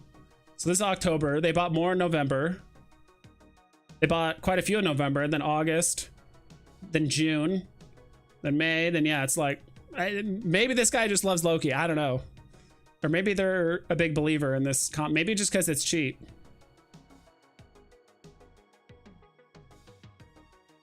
All right, we'll look at like one more thing here. All right, yeah, I think this guy just loves Loki for whatever reason.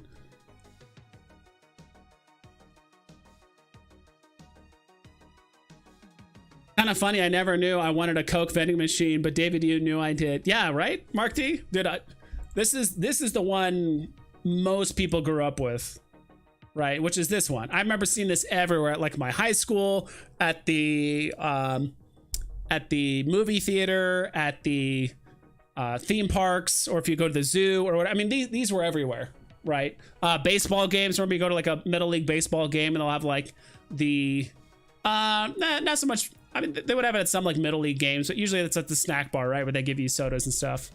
But yeah, I remember seeing these everywhere, at least versions of this a lot. This is something I've never seen. This is one you see on like Pawn Stars or in some like abandoned storage shed somewhere for whatever reason, or like in some junkyard where someone's like, oh yeah, there's a 1950s like Coca-Cola machine. So like, this is the one I want personally. I think I've seen this enough where I don't really care for it. I mean, if this gets absurdly cheap, like 5 gems, I'll probably pick it up, which is unlikely. But this, I mean, if this is going for like 12 gems, maybe a little bit less, I'll probably grab it. This one, this is probably the one I like. This is probably the one I like the least. I still like it. I do like the wood grain and kind of just overall look of the secret rare. I mean, to be honest, if I get the secret rare, I'll probably just end up selling it. There's other stuff I'd rather buy. I'd rather sell the secret rare, buy this, and then buy comics and collectibles and some other stuff. So that's just me personally. Toby was the first drop that didn't sell out. I remember because I actually hit it and I never hit on buy now during the bull. Yeah, dude, I remember that.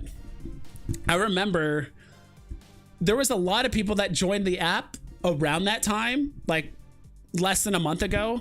And back then, right? Sold out, sold out, sold out. You click buy, sold out, sold out. And then Toby was the, yeah, you're right. Toby was the very first drop that, if you guys don't know what the hell Toby is, I think all of you do, but this one, it's golden Toby. Look at the common, whatever. Yeah, this is the first drop that didn't sell out. And there's this is the first drop I probably skipped. I think this was the first drop that a lot of people skipped. I think that's probably a better, I know you're right, Slider. That was the first one that didn't sell out, but that also means a lot of people skipped. So that was the first drop I ever skipped. I'm like, 50 gems for this thing? Even then, back then, this dropped in March 2022.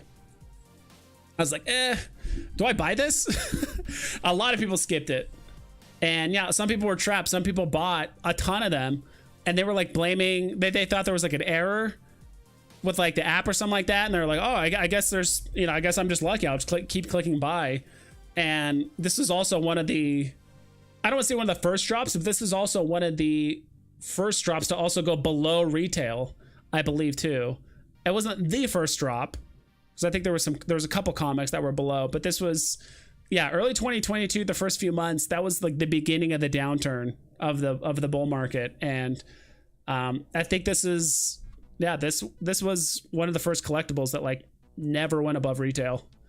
And a lot of people were like, wait, I paid 50 for this and people are flooring it for 30. Why are people doing this? And they lost a ton of gems. Some people bought like 10 of these.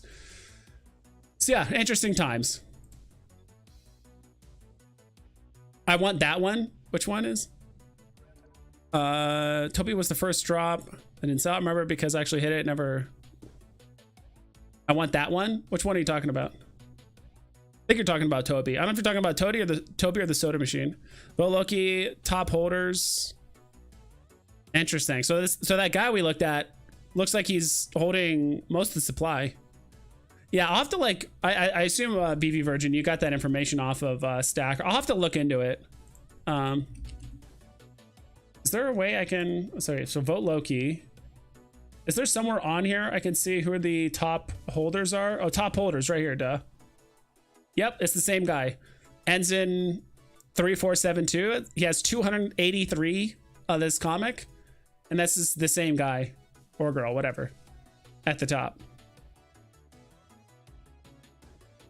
So yeah, this is, the guy just likes Loki. That or, and we looked at his purchases, right? Like all the way up until like March. This guy has done nothing but buy and vote Lokis. Hasn't bought a lot of other collectibles, literally no other comics, just vote Loki. I hate the SR wood grain. The 50s old style should have been the SR.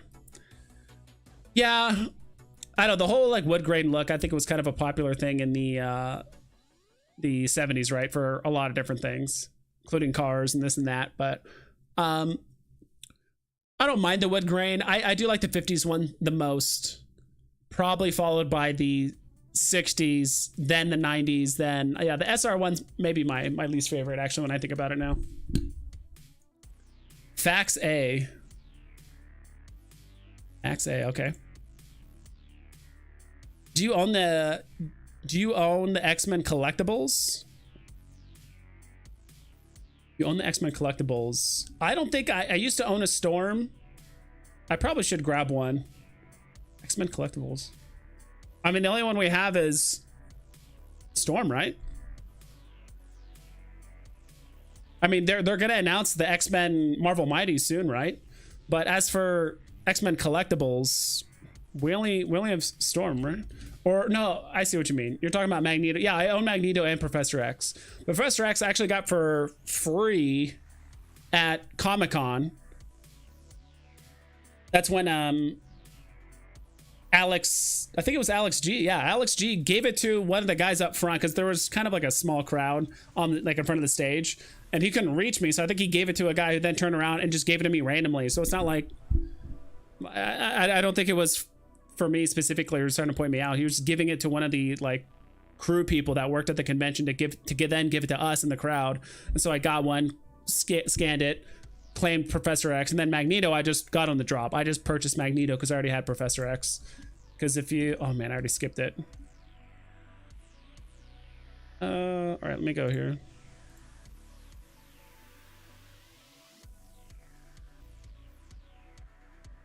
Professor X. Yeah, right here. Yeah, it says I paid 0 for him. It says you paid 0. I don't know if you guys can see that, but yeah, because I got him through the little thingy.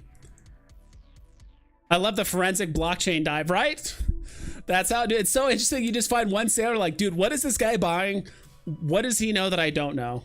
You guys want to check out Dr. Profit? See what he's buying? What is Dr. Profit buying? Pencil, Lion King thing. So we bought the this off the store. Bought thing. Pink Panther. We're trying to find if there's like a trend. He's buying a lot of a certain collectibles or anything like that. So okay, some more Lambos, some Disney. Oh, he doesn't. No purchases recently. So this was 3 days ago. This was October 31st. Another October. So that was Halloween. Then Simba. Looks like he's mostly just playing drops. And then buying stuff in the aftermarket if he's really looking for it. But doesn't look like he's... Yeah, I mean, this is August.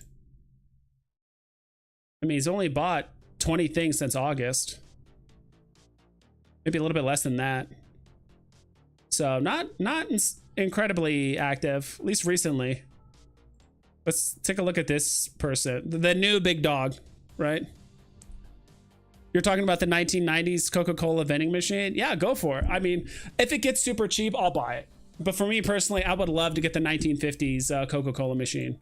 I don't know when out. If it sells out, I will say if the drop sells out, I'll actually wait for a bit because I do think there's going to be a lot of undercutting going on. And I'll try and buy the 1950s one for like, I don't know, 9, 10, 11 gems, maybe 12.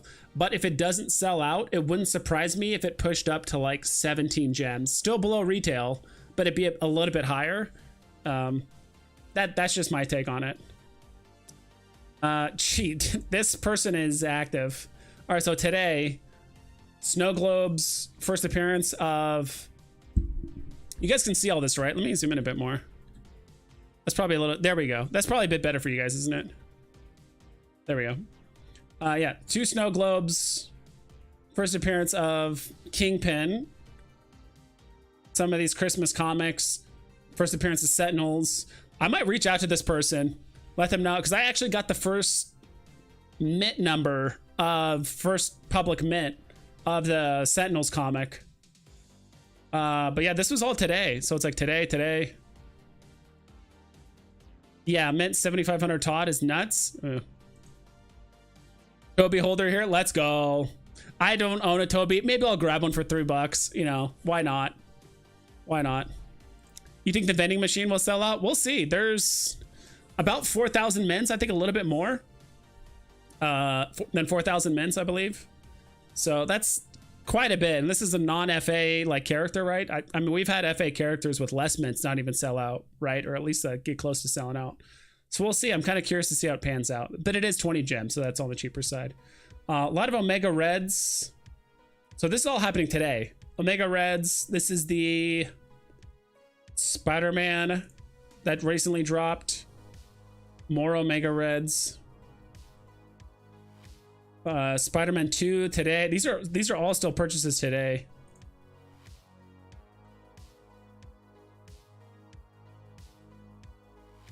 Really wish I could shift my screen over to like the left, or sorry, to the right, so like my angled camera isn't covering up, you know, the bottom quarter of the screen. I'll have to figure that out. New Mutants. Okay, New Mutants 100. I think that's kind of a lot of people like that comic. Spider-Man. This is all still today. I kind of wish the load more option would load more than like 5 or 10 listings. Tarzan. Okay. This person's just buying just cheap comics. There doesn't seem to be any other than like the relatively new stuff, but there's no like obvious trend. It's not like they're hyper focusing on like just Spider-Man or Grail comics or anything. It's just like I think they're just, when a new comic comes out, I think they just wait a few hours and they just, you know, a few hours or over the course of a few days, they just buy anything that's like under 2.5 gems, 2 gems. And they just buy a ton of it. Because this is still all purchases from today.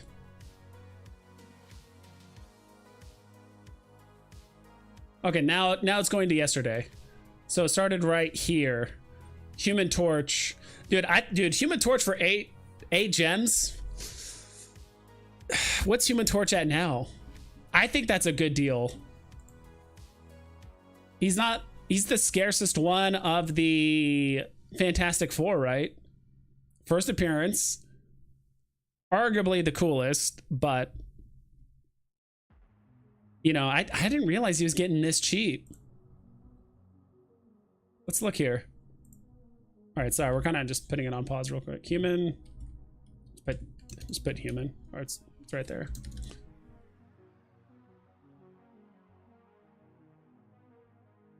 What was his all-time high according to this? 240 gems. January 2022. Yeah, 240, way up there. I mean, he's gotten to the single digits now. That's less than retail. And I think he is the scarcest of the set. Because like Thing and Mr. Fantastic are common. And then oh my gosh, I forgot her name. Sue Storm. But Fantastic, collectibles.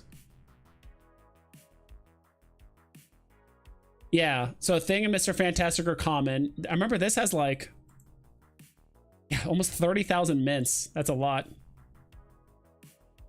So Mr. Fantastic, Thing, 30,000 mints. Invisible Woman, 20,000 mints. And I'm pretty sure Human Torch has less than 10, or it's 15,000. So still a lot of mints, but I don't know. Honestly, this is an FA I have like completely forgot about, to be honest, was Human Torch. Dr. Profit had the 7,500 purchased. I wasn't promoting. Oh, okay. I just didn't know what you were referencing. Oh, that Todd 7,500 is nuts. Yeah, dude, he does have. Yeah, I mean, he's the OG, right? But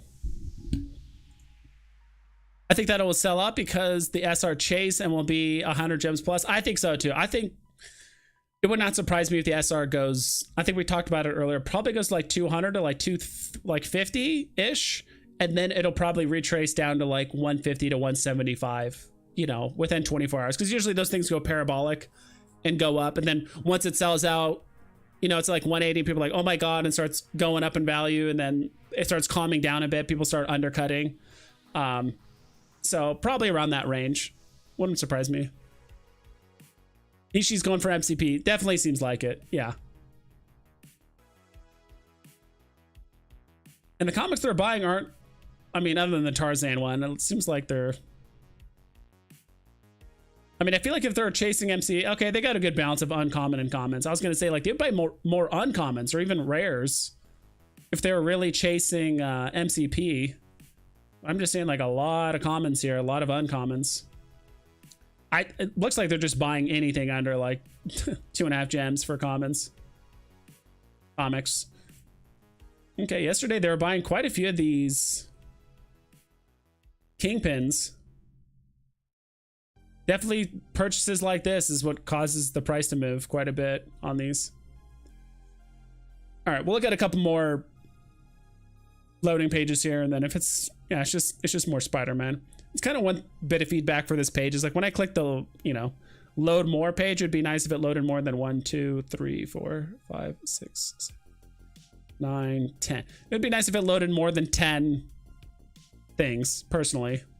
It'd be nice if they loaded something closer to like 50. You'll have to scroll down and click loading every time.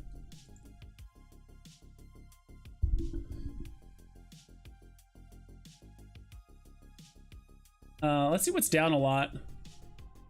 You know what we haven't looked at in a while, and it just jumped out to me, is the lenticulars. You guys thought about the lenticulars at all recently?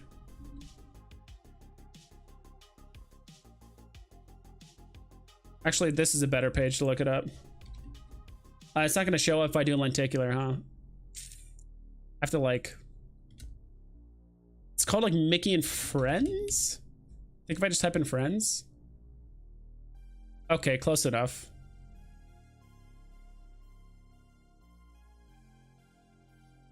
I think if I did and Friends, maybe that'll work. There we go. And Friends works. Okay. 11 and a half for Minnie. Mickey. I really like these. I need to go back and buy at least Donald. Never really Donald and Mickey, maybe Minnie. Never Goofy, and the rest of the ones are a little bit much for me. But I really like these. Dude, Pluto is almost as much as Goofy. Luckily, we can just do this. I know there's one person like hard stacking the Plutos. Yeah, this guy, Todius. Todius, 674 Pluto lenticular cards. The next highest person has 22. That is insane. I wonder if this person bought any recently. Todius. It's for... Yeah, let's see if there's... Why does it look this way? Is it only showing... Okay, there we go.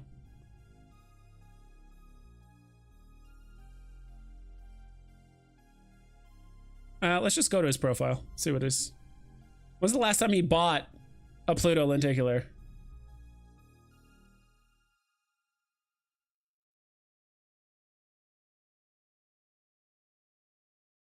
Yeah, they're being pretty active buying some comics. Or let me zoom in a bit more. Or that's too much. I think that's good. Winter Soldier. Okay. Buying a lot of these Tales of Suspense 77. I think that's the first appearance of Peggy Carter, I believe. Peggy Carter, or I don't remember off the top of my head. I believe it's Peggy Carter. Rip, no lenticulars recently. They've been buying a lot of other stuff. Yeah, it doesn't look like they bought any Goofy lenticulars recently. Not Goofy. Pluto lenticulars recently. At least not in the last month. We'll do one more page and see if... Okay, there we go.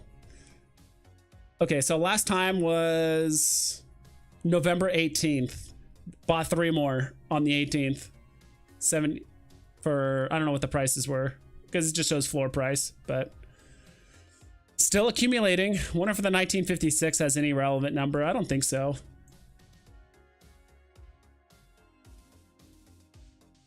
Yeah, dude, this like, do you guys like these little deep dives? I kind of like these like weird little deep dives into people's like profiles, what they're buying, who are the top holders. I really like this from Stacker. If you're looking for this kind of information, Stacker's great for that. But for loading up a lot of pages, or if you're trying to find like what's up or what's down, Stacker does an okay job with that. I still prefer my NFT tracker personally. Rip lenticulars. Still pretty wild that Dan and Dave roped these IPs into contracts before they knew what they were signing away. Yeah, it's kind of crazy. But I mean, who knows what they said behind closed doors, right? I mean, we're only hearing the surface of the surface level, right? Not even what they actually talked about or what's involved. But I don't know what they said, but it worked. So, oh, come on, Vibes. I was having a good night and you had to open that old lenticular wound. Dude, I'm right there with you. I'm right there with you. I remember, yeah, I think I sold my Donald lenticular for like a massive loss too. So I'm right there with you. Are you going to go for the pinnacles? I just got my access. I have not even gone for the pinnacles. I'm not trying to stretch myself too thin with like too many platforms and stuff. I haven't even looked into it. I was also like really busy this last month, so I know there's a lot of talk about the pinnacle thing for the last like probably month and a half. Never really looked into it. Haven't made an account. I probably should have made an account and just see if I got accepted. I don't know. I'd rather just, I think it's whenever like a new project comes out and they come out with new things, is there a market? That's the biggest thing for me, is if there's not a market, I'm either gonna make an account and throw like very little money at it, or I'm just not gonna do it. Like if there's not an actual market to buy, sell, trade or whatever, then like I'm just not gonna do it. Personally. Happy New Year, everybody, and all the best for 2024. Thanks, Crazy Dan. Yeah, just a few more days, right? The 1, 2, 3, 4. Yeah, four more days. 4 more days, and the New Year's here. That's Smarty Pants stacking those Plutos. He's also down bad buying Randy recommended meme tokens. Moment of silence for him. Yeah, I never really. Yeah, ever since the whole alligator Loki thing, I've been like, maybe not. Also, maybe I shouldn't get a tattoo of an Omi logo or whatever it is. But yeah, no, I still like Randy. The times I've seen him, we've had a ton of fun and stuff. But I still remember the day where I bought like 15 to like 20 of the alligator Lokis, and I, transferred it to his account so he could put me up on the wall when he was, remember when he was like live streaming with like the fridge and all the names on it. There was like one spot left, and I remember paying him, and there wasn't enough room on the fridge, so he just put me up, and it said VV Vibes like on the wall behind him, and I was on there for like a full year. Like I remember I paid for a full year, and it worked out.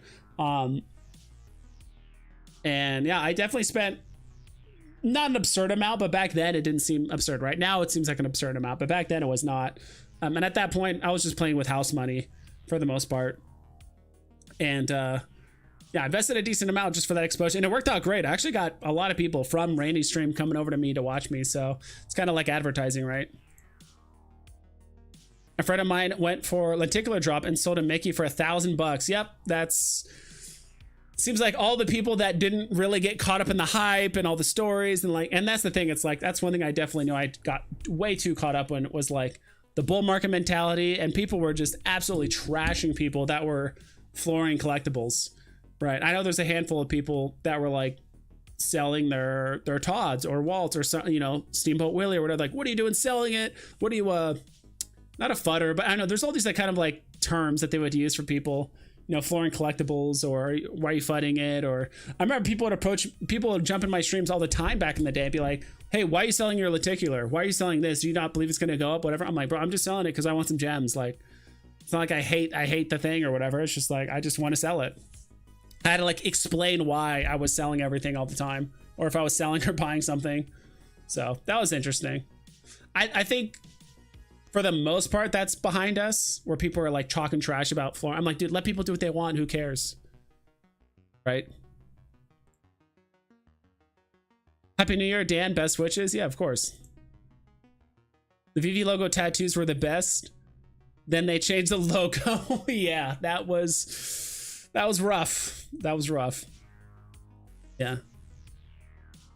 Fridge. I think Kobe paid like $3,000 for the refrigerator handle.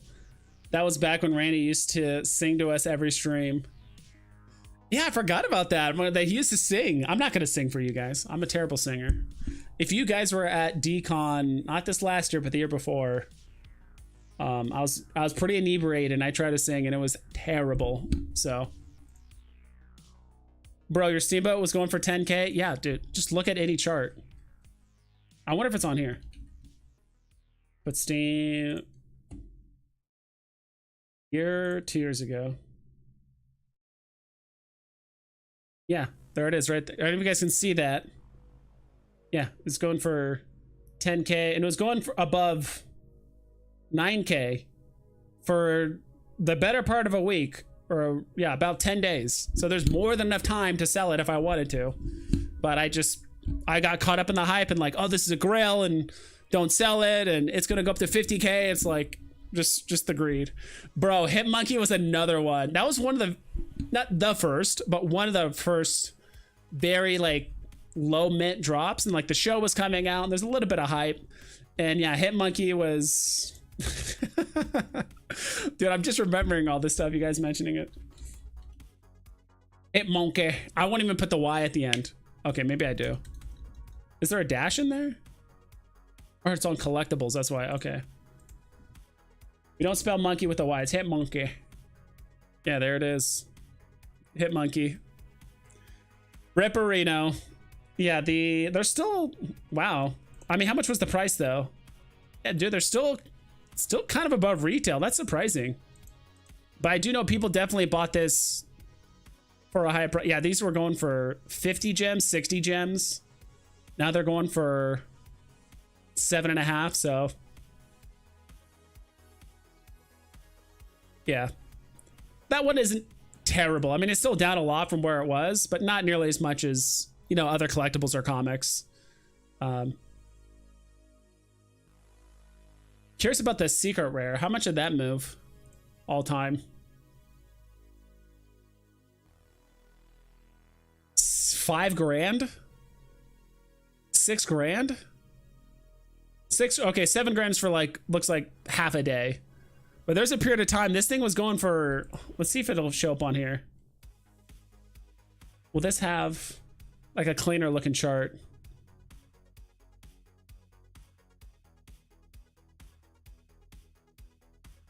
Hit monkey? Why is it not showing it? I have to put a dash in there? There, I guess I had to put the dash. Secret rare.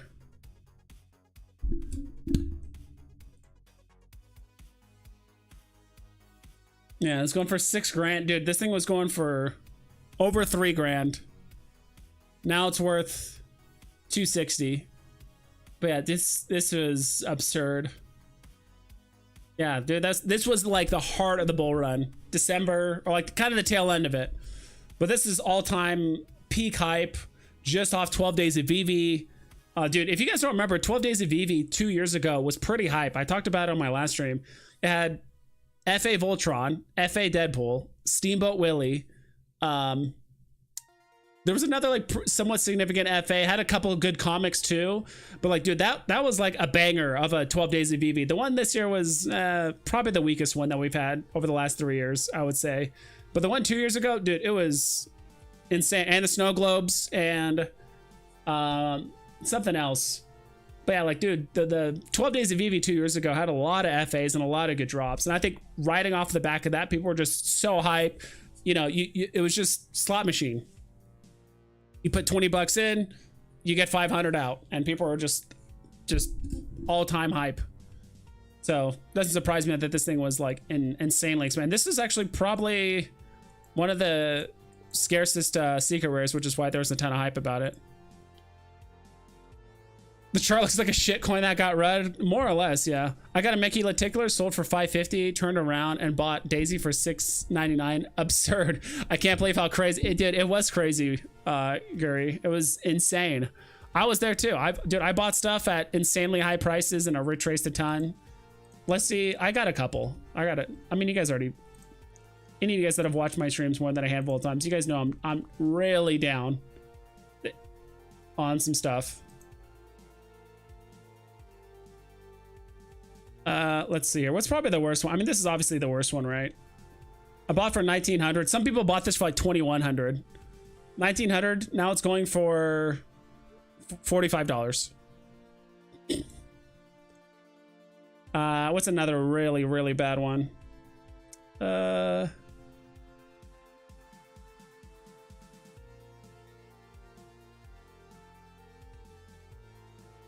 I think it's like Dick Sprang one. Dude, I keep forgetting about this.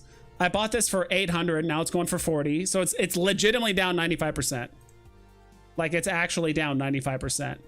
And then for comics, there's a couple other collectibles I have. I just don't want to dig through them too much. One for sure is Ghost Rider. I remember buying a handful of Ghost Rider ultra rares. I think I'm almost there. It's definitely towards this bottom because I think this is organized in when you bought stuff. Okay, sometimes I forget how many freaking comics I have. This right here. I have one left. I bought this for $190. Now it's worth 33. Not terrible, actually. Not nearly as bad as some of the other ones. But yeah, it was. I'm almost keeping a couple of these as like a keepsake, being like, remember when you bought stuff for triple, let alone four figures, and now it's worth 2. So, Dawn and Daisy, Golden Moment, 2,800. Okay, that is. I'm sorry to hear that. Yeah, man. Yeah. Hey, even Elon Musk paid 45 billion cash for Twitter. Everybody does stupid shit. Yeah, true. Well, luckily, I think he has enough cash flow to, enough people backing him where he can, maybe set him back a bit. Yes, the 45 bill is a big toilet flush. Yeah, it was pretty bad. The Cleveland Browns gave Deshaun Watson 250 million guaranteed, and he sucks. That's true as well. I don't really follow. I used to play football, college ball, but yeah, I don't watch the pros too much. I'm not against it or anything like that. I'll watch it if a game's on, or if my friend's trying to watch like a fantasy league game or whatever, and he has a bunch of players playing, like I'll watch it with him and stuff. But I'm not too familiar with like who's good and who's not and all that stuff. But that, and I know who's the Shohei Ohtani? He's on the Dodgers now, getting paid 70 mil a year. Basically, he got a 10-year, $700 million contract.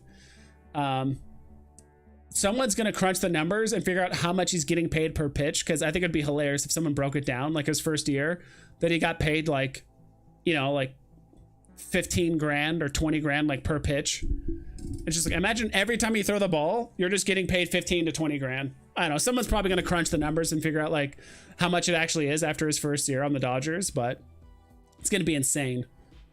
Anyway, that's another thing. We do need sports on Veve. As much as I like Veve being kind of a nerdy sanctuary away from, not like away from sports or anything like that, but kind of away from a lot of the, I don't know, like normies, I guess, like the normie fandoms. I don't know. We do need sports. We do need cards. I do think we could get like Yu-Gi-Oh, Magic the Gathering, maybe Pokemon cards. I mean, we still the whole Pokemon thing, right? Whether it's collectibles or cards, it's going to be massive on Veve. But if we do get some cards, I think that would be big as well.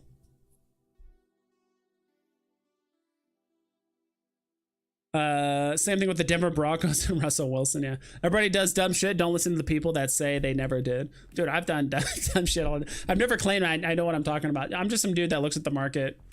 I shoot the shit with you guys, have some fun, But remember, but I remember you flipping that You Are a Ghostwriter. Did I sell one at one point?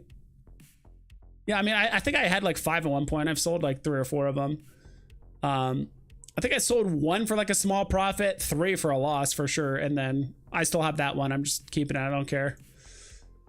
I sold 80% of my collection and put it all for the Boba Fett drop. Lost 1,800 gems on drop day. Yeah, that's tough. I don't know. And it's stories like that, and when you see it play out that way, over and over, you're just it's people hold back a bit. If you don't have a high income or a way to replace those gems pretty quickly, kind of like me, like I'm kind of hesitant to like put that much into a drop, right? Especially the higher things go, the more room they have to fall, right? So if it's much easier for something that's worth 2,000 gems to go down to 700 than it is for something that's worth 5 gems to go down.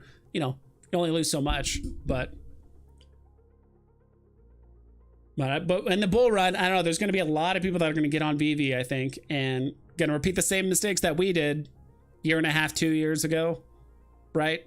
And then we'll be the ones, I'm not going to say profiting off of them, but we're not going to be, hopefully, making the same mistakes and just taking profit where you can. And I don't know, I feel like I have a pretty clear game plan. It's going to really depend on what direction Veve is going for comics and collectibles and utility and the OMI program, OUP, like where is all this stuff going? And that's going to kind of determine, MCP, like we have all these points, we don't know how to spend them yet. If they're going to have like a massive value and give a lot of people opportunities to like get a lot of value at MCP, then sure, maybe I'll buy some more comics, buy some cheap sets, buy some rare comics to maximize that MCP. But if it's just for aesthetic things, or if it's just, or if it costs way too many MCP points, because like how many MCP points do I have right now? Not that I have 184,000. I know there's some people that have like over 1 million, you know, and they're all, you know, master collector or whatever. But like if it's gonna cost 50,000 points to like get an extra ticket or to like have an extra opportunity at a drop, it might be worth it for some drops, but it's like this took me like a year and a half to like get this amount of points. I don't know if the points are correct, to be honest, but if the points cost so much to get anything relevant or of value, I'm not gonna put a lot of money into it personally, right? I mean, right now I'm getting just shy of 500 points a day, but if I need to start getting, you know, 2,000 or 5,000 points a day to actually like, all right, now I'm actually investing and I can actually get like multiple opportunities at a drop or this or that. Like all this, I like to min max, whether it's stuff like this or video games or at work or whatever. It's just, I don't know. Bit of a rant. Damn, Jeff. Check the chart for Batman versus Killer Croc. Made 2,500 off that drop. Yeah, we looked at that one earlier. We'll pull it up again. I don't think the charts are reflecting, because I do remember, I even said it earlier, like I do remember Batman versus Killer Croc did go up to like the low 2000s, like 2,300. But all the charts are saying it like peaked at like 1,700, but I don't think that's right. Because I think when the charts get, I'll just do Killer Croc. Because I think when the charts start getting over like a month old, or like once they start getting over 6 months old, it just goes by the day. And so I don't think it fully captures, because, you know, the prices were, sometimes the prices are doing this huge swings of hundreds of gems within a day. So like this says it peaked at 1,700, which is not the case. It's definitely more than that. So I do remember it getting like that, Gabriel. I do remember it getting like that. So yeah, everyone that sold ended up making, you know, doing well. I got 5 Boba Fett's, 3 UR, sold 2 for 350. Yeah, dude, that's a good little sale right there. Still up 3K right now. Lucky I didn't chase during the height of Veve. Yeah, dude, fortunately, I just didn't have a ton of money to put into Veve. So, I mean, I won Walt on drop and I sold it later. And since then, I mean, I think I put in probably another grand since then, but I mean that's over the course of like 2 years, or like year and a half, 2 years. So like I probably, and I really only put in money to like, all right, I'm gonna play this drop. I can't remember the last time I actually put money in to chase a drop. Like usually it's like, all right, I'm putting money, not to chase a drop, but like put money in to like grab something in the market. Usually it's like, all right, I'm gonna put enough money in so I can play this drop because I really like it, or I really want to, you know, buy 5 in the store. You know, I think the last time I did it was like Giant Size X-Men. Like I didn't have a lot of liquidity, prices were super low, so it's like, all right, whatever, I'll put it $100. I'm just gonna buy as many as I can, and that was kind of the goal. So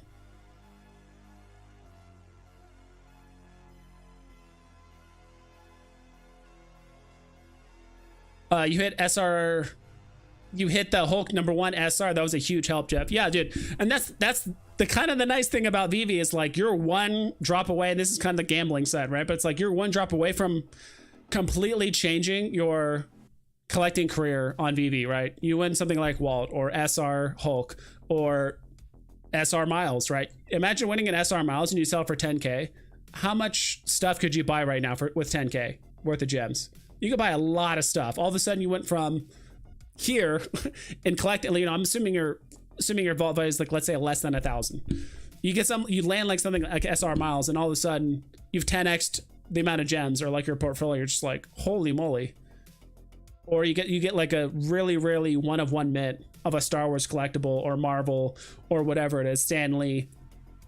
You get a 1 of 1, and you get, you know, you post it on Twitter and you get whales hitting you up like, all right, I'll give you 5K gems for it. And you're like, whoa, my collection was like 20 collectibles and 100 comics. Like now I could quadruple that with this sale.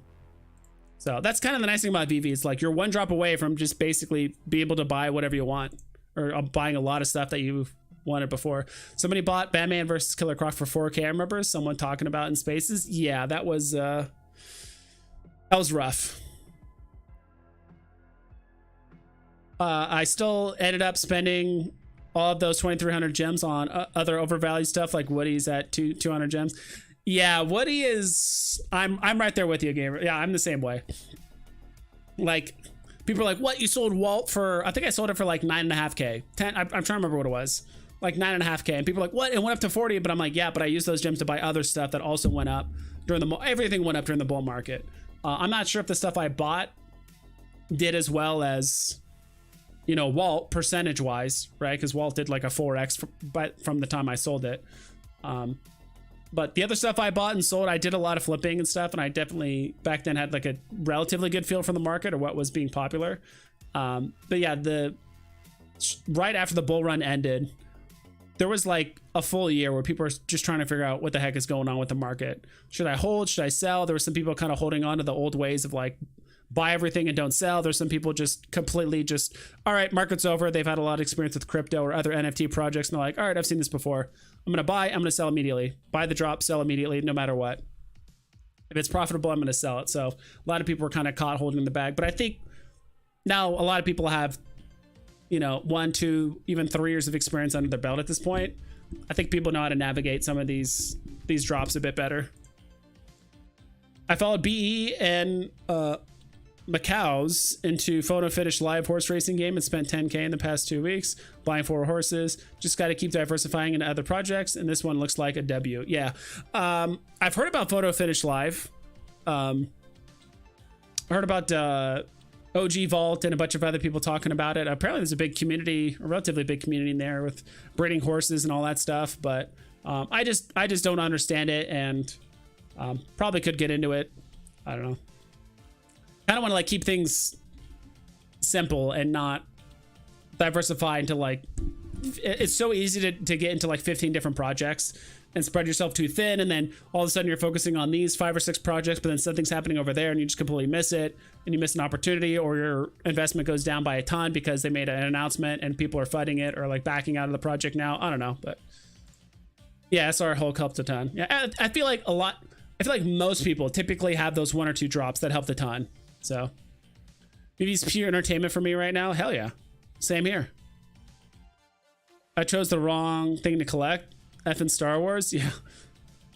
For me, it was like, dude, Disney, a lot of Disney stuff went down by like over 90%. So I got into Omi after Andre Jank's video, lost half.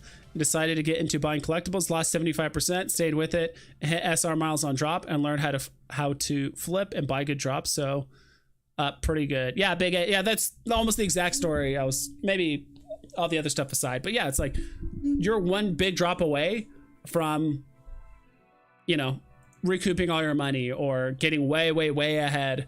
For me, it was, well, luckily it happened to me early. Like that was my second drop ever. I didn't land Homer and Bart. I got Elsa, sold Elsa so I could have enough money in my account to buy Walt, landed Walt, and then sold him probably a month later.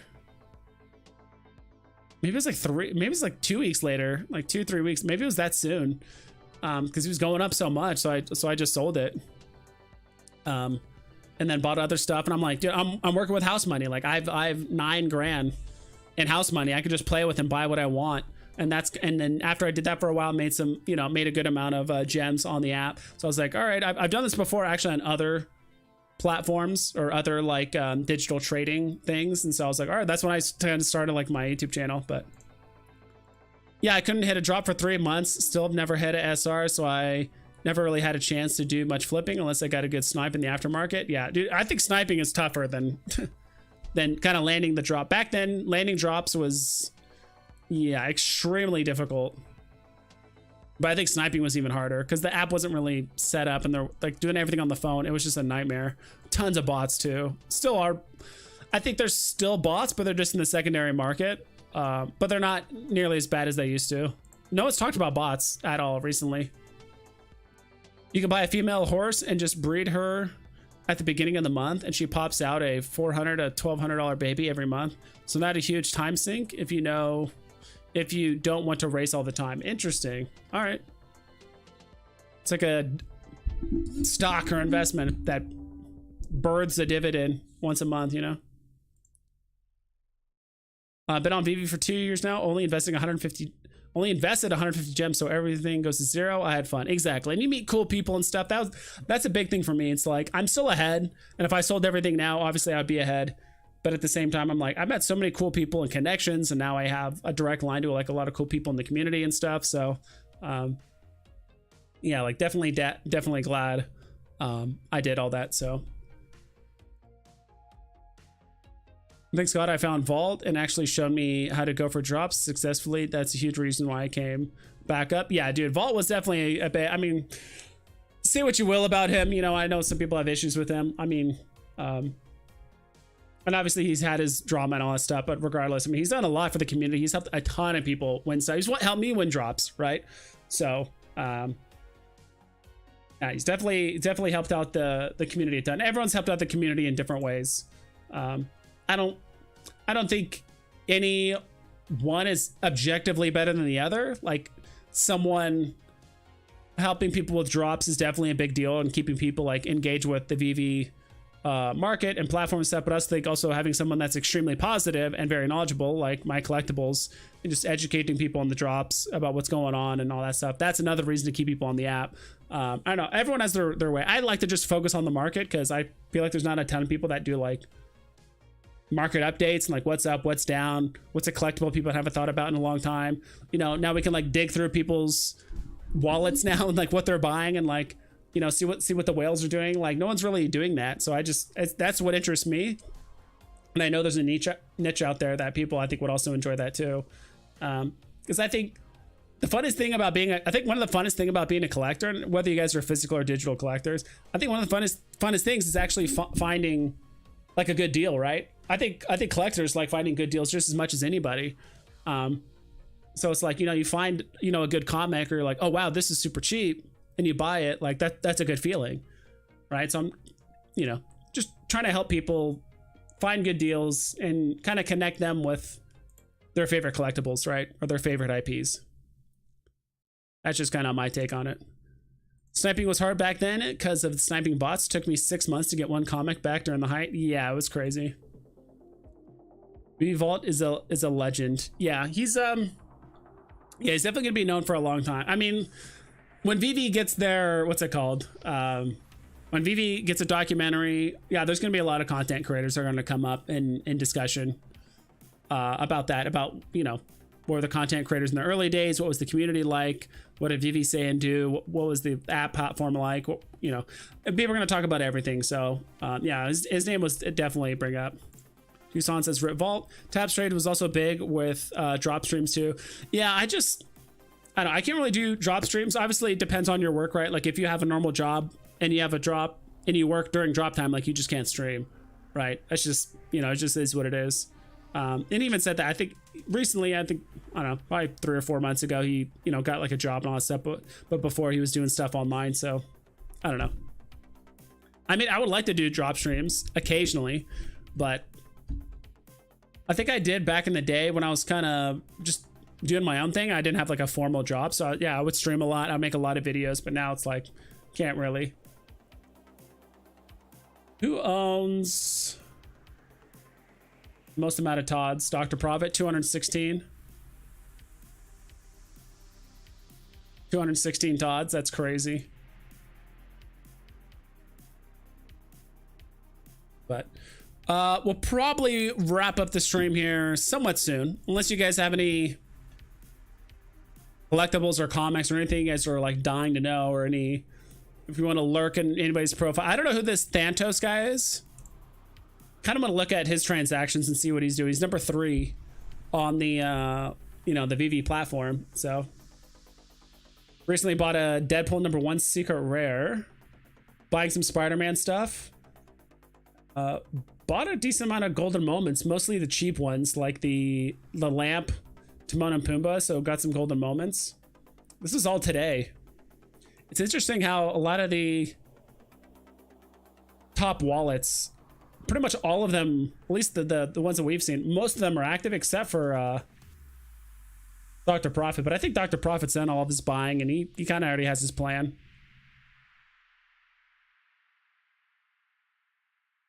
I do like this comic. First appearance of Bullseye. I actually do like this comic quite a bit.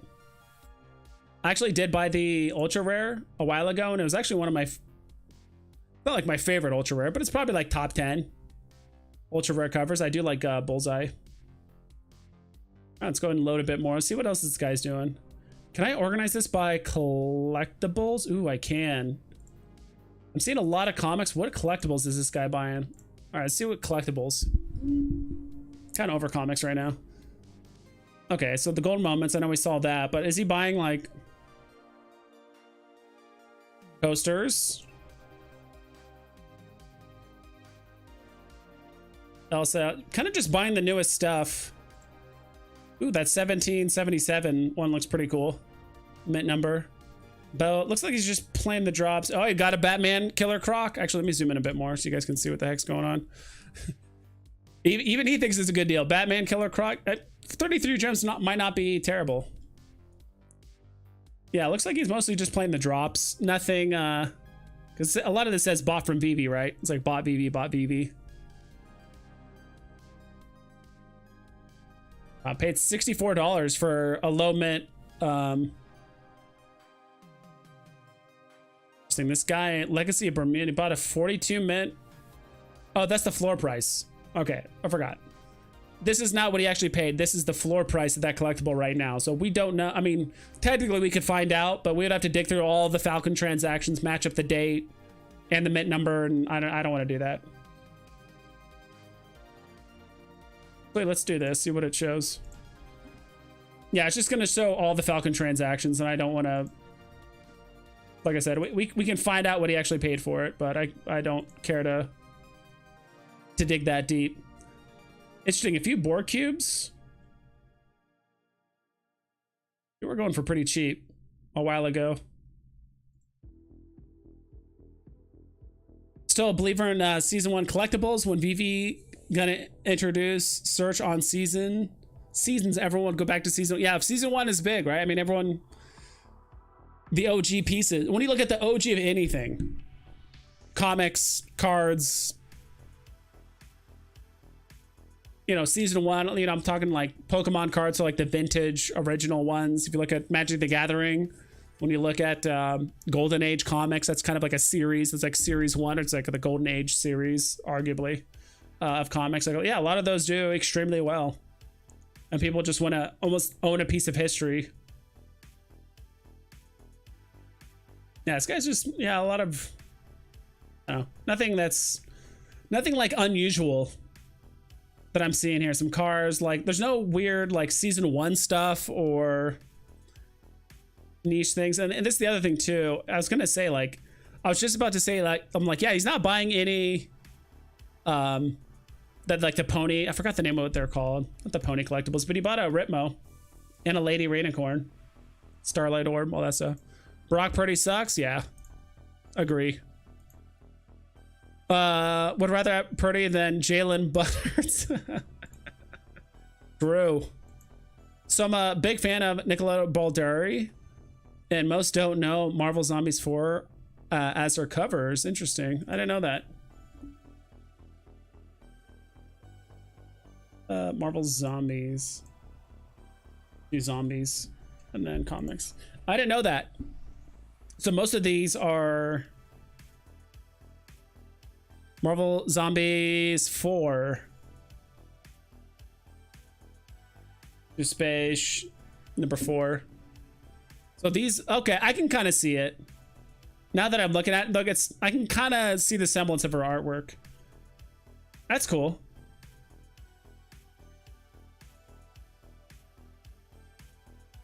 How many are there listed? Okay, there's 7 listings. I'm like Ultra Rare is going for 21 gems. I'm like, there's more popular comics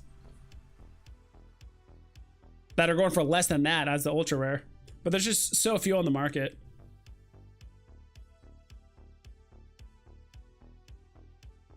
Ooh, I actually do like this. I don't know if you guys noticed that, but the DD at the bottom, Actually, let me remove this. It's kind of hard to see, but the DD Daredevil at the bottom with the ropes. Kind of cool. 49ers are better than Eagles. This was already decided. Yeah. I just watched the highlights of the game. I just saw, was it Purdy threw like 4 interceptions? Some of them look like they were intentional, right? It's like a tip up and like, there's nothing you could do about that. Either throw the ball, it's either, I didn't see them all, but it's like either throw the ball better or the receiver needs to catch the ball, like one of the two. Sounds like it's mostly Purdy needs to throw the ball better, but.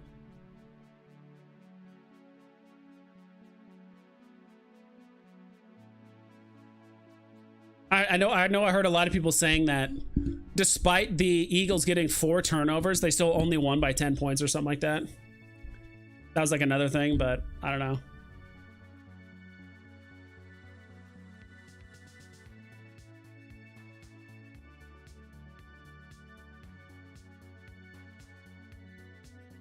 Big Dom was better too, yeah. Cool, guys.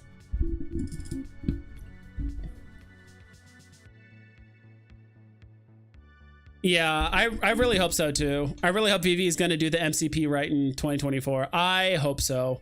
Because so far it seems like OUP is a... From what the original call out was of like OUP, it seems like it's a little lackluster, especially with like the bronze tickets. The crafting thing is really interesting, like that you can craft stuff with bronze tickets, but the fact you can't go for like extra tries, or it seems like a lot of the stuff they initially wanted to do for OUP, they can't do. And it seems like OUP MCP is getting a little too blended. It sounded like it was supposed to be 2 separate, you know, kind of like ways to collect or kind of like get points. But now, yeah, it's starting to blend together a bit too much. And yeah, I really hope MCP ends up being worth it, and that the things that are worth it aren't worth an absurd amount of MCP points, right? I mean, I would almost rather have a completely separate store where you can buy stuff with MCP points, where you can buy a 1 million MCP collectible, and there's very few people that have it, but if they buy it, they can sell it on the market. Someone else could buy it for gems. Either it's a Veve IP or whatever it is. I don't know. But I would almost rather have that be like an additional part of utility. It's like you can buy these collectibles with MCP points, but you know, there's going to be some worth 50,000, some worth 100, some worth 500,000, one that's worth 1 million, and then whatever. So, well, that was 49er Ravens. Yeah, see, I don't really watch enough football. Thanks for the correction. Last question, you going for the DC comic tomorrow? I am. I even got it pulled up right here. Honestly, I have not. This is the second time I've logged into Candy, so I have no idea what the drop's going to look like, what I need to do. I'll probably have to watch my collectibles video or like a live stream if he's doing one tomorrow about like how to play the drop. But yeah, I'm going for. Apparently, you can like buy it but not open the pack, and like I don't know if you can still sell the pack on the market. I have no idea. But yeah, I'll definitely be going for it tomorrow. I didn't go for the Riddler one. I don't know, I've been pretty disengaged from Palm DC for a while. Like I sold a lot of stuff probably 3 or 4 months ago. I sold just because it just seemed like the project wasn't doing much, and I still have my back cowl and all that stuff, but I did sell like a lot of stuff. And of course they then did the migration over to Candy, and I probably could have got a little bit more money out of my collectible, like my comics, because I think some of them were not like absurdly low mint, like single or double digits, but some were pretty low. So I probably could have gotten more selling it on here, but I don't really, it's not that big of a deal to me. Yeah, I'll play the drop tomorrow for sure. So, all right, guys. Well, yeah, wow. Today was a, what, 2 hour and 45 minute stream. Yeah, dude, this reminds me back in the old days.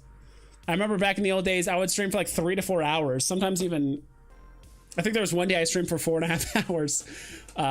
Yeah, I can't do that anymore. Well, luckily today, I took today and tomorrow off work. So,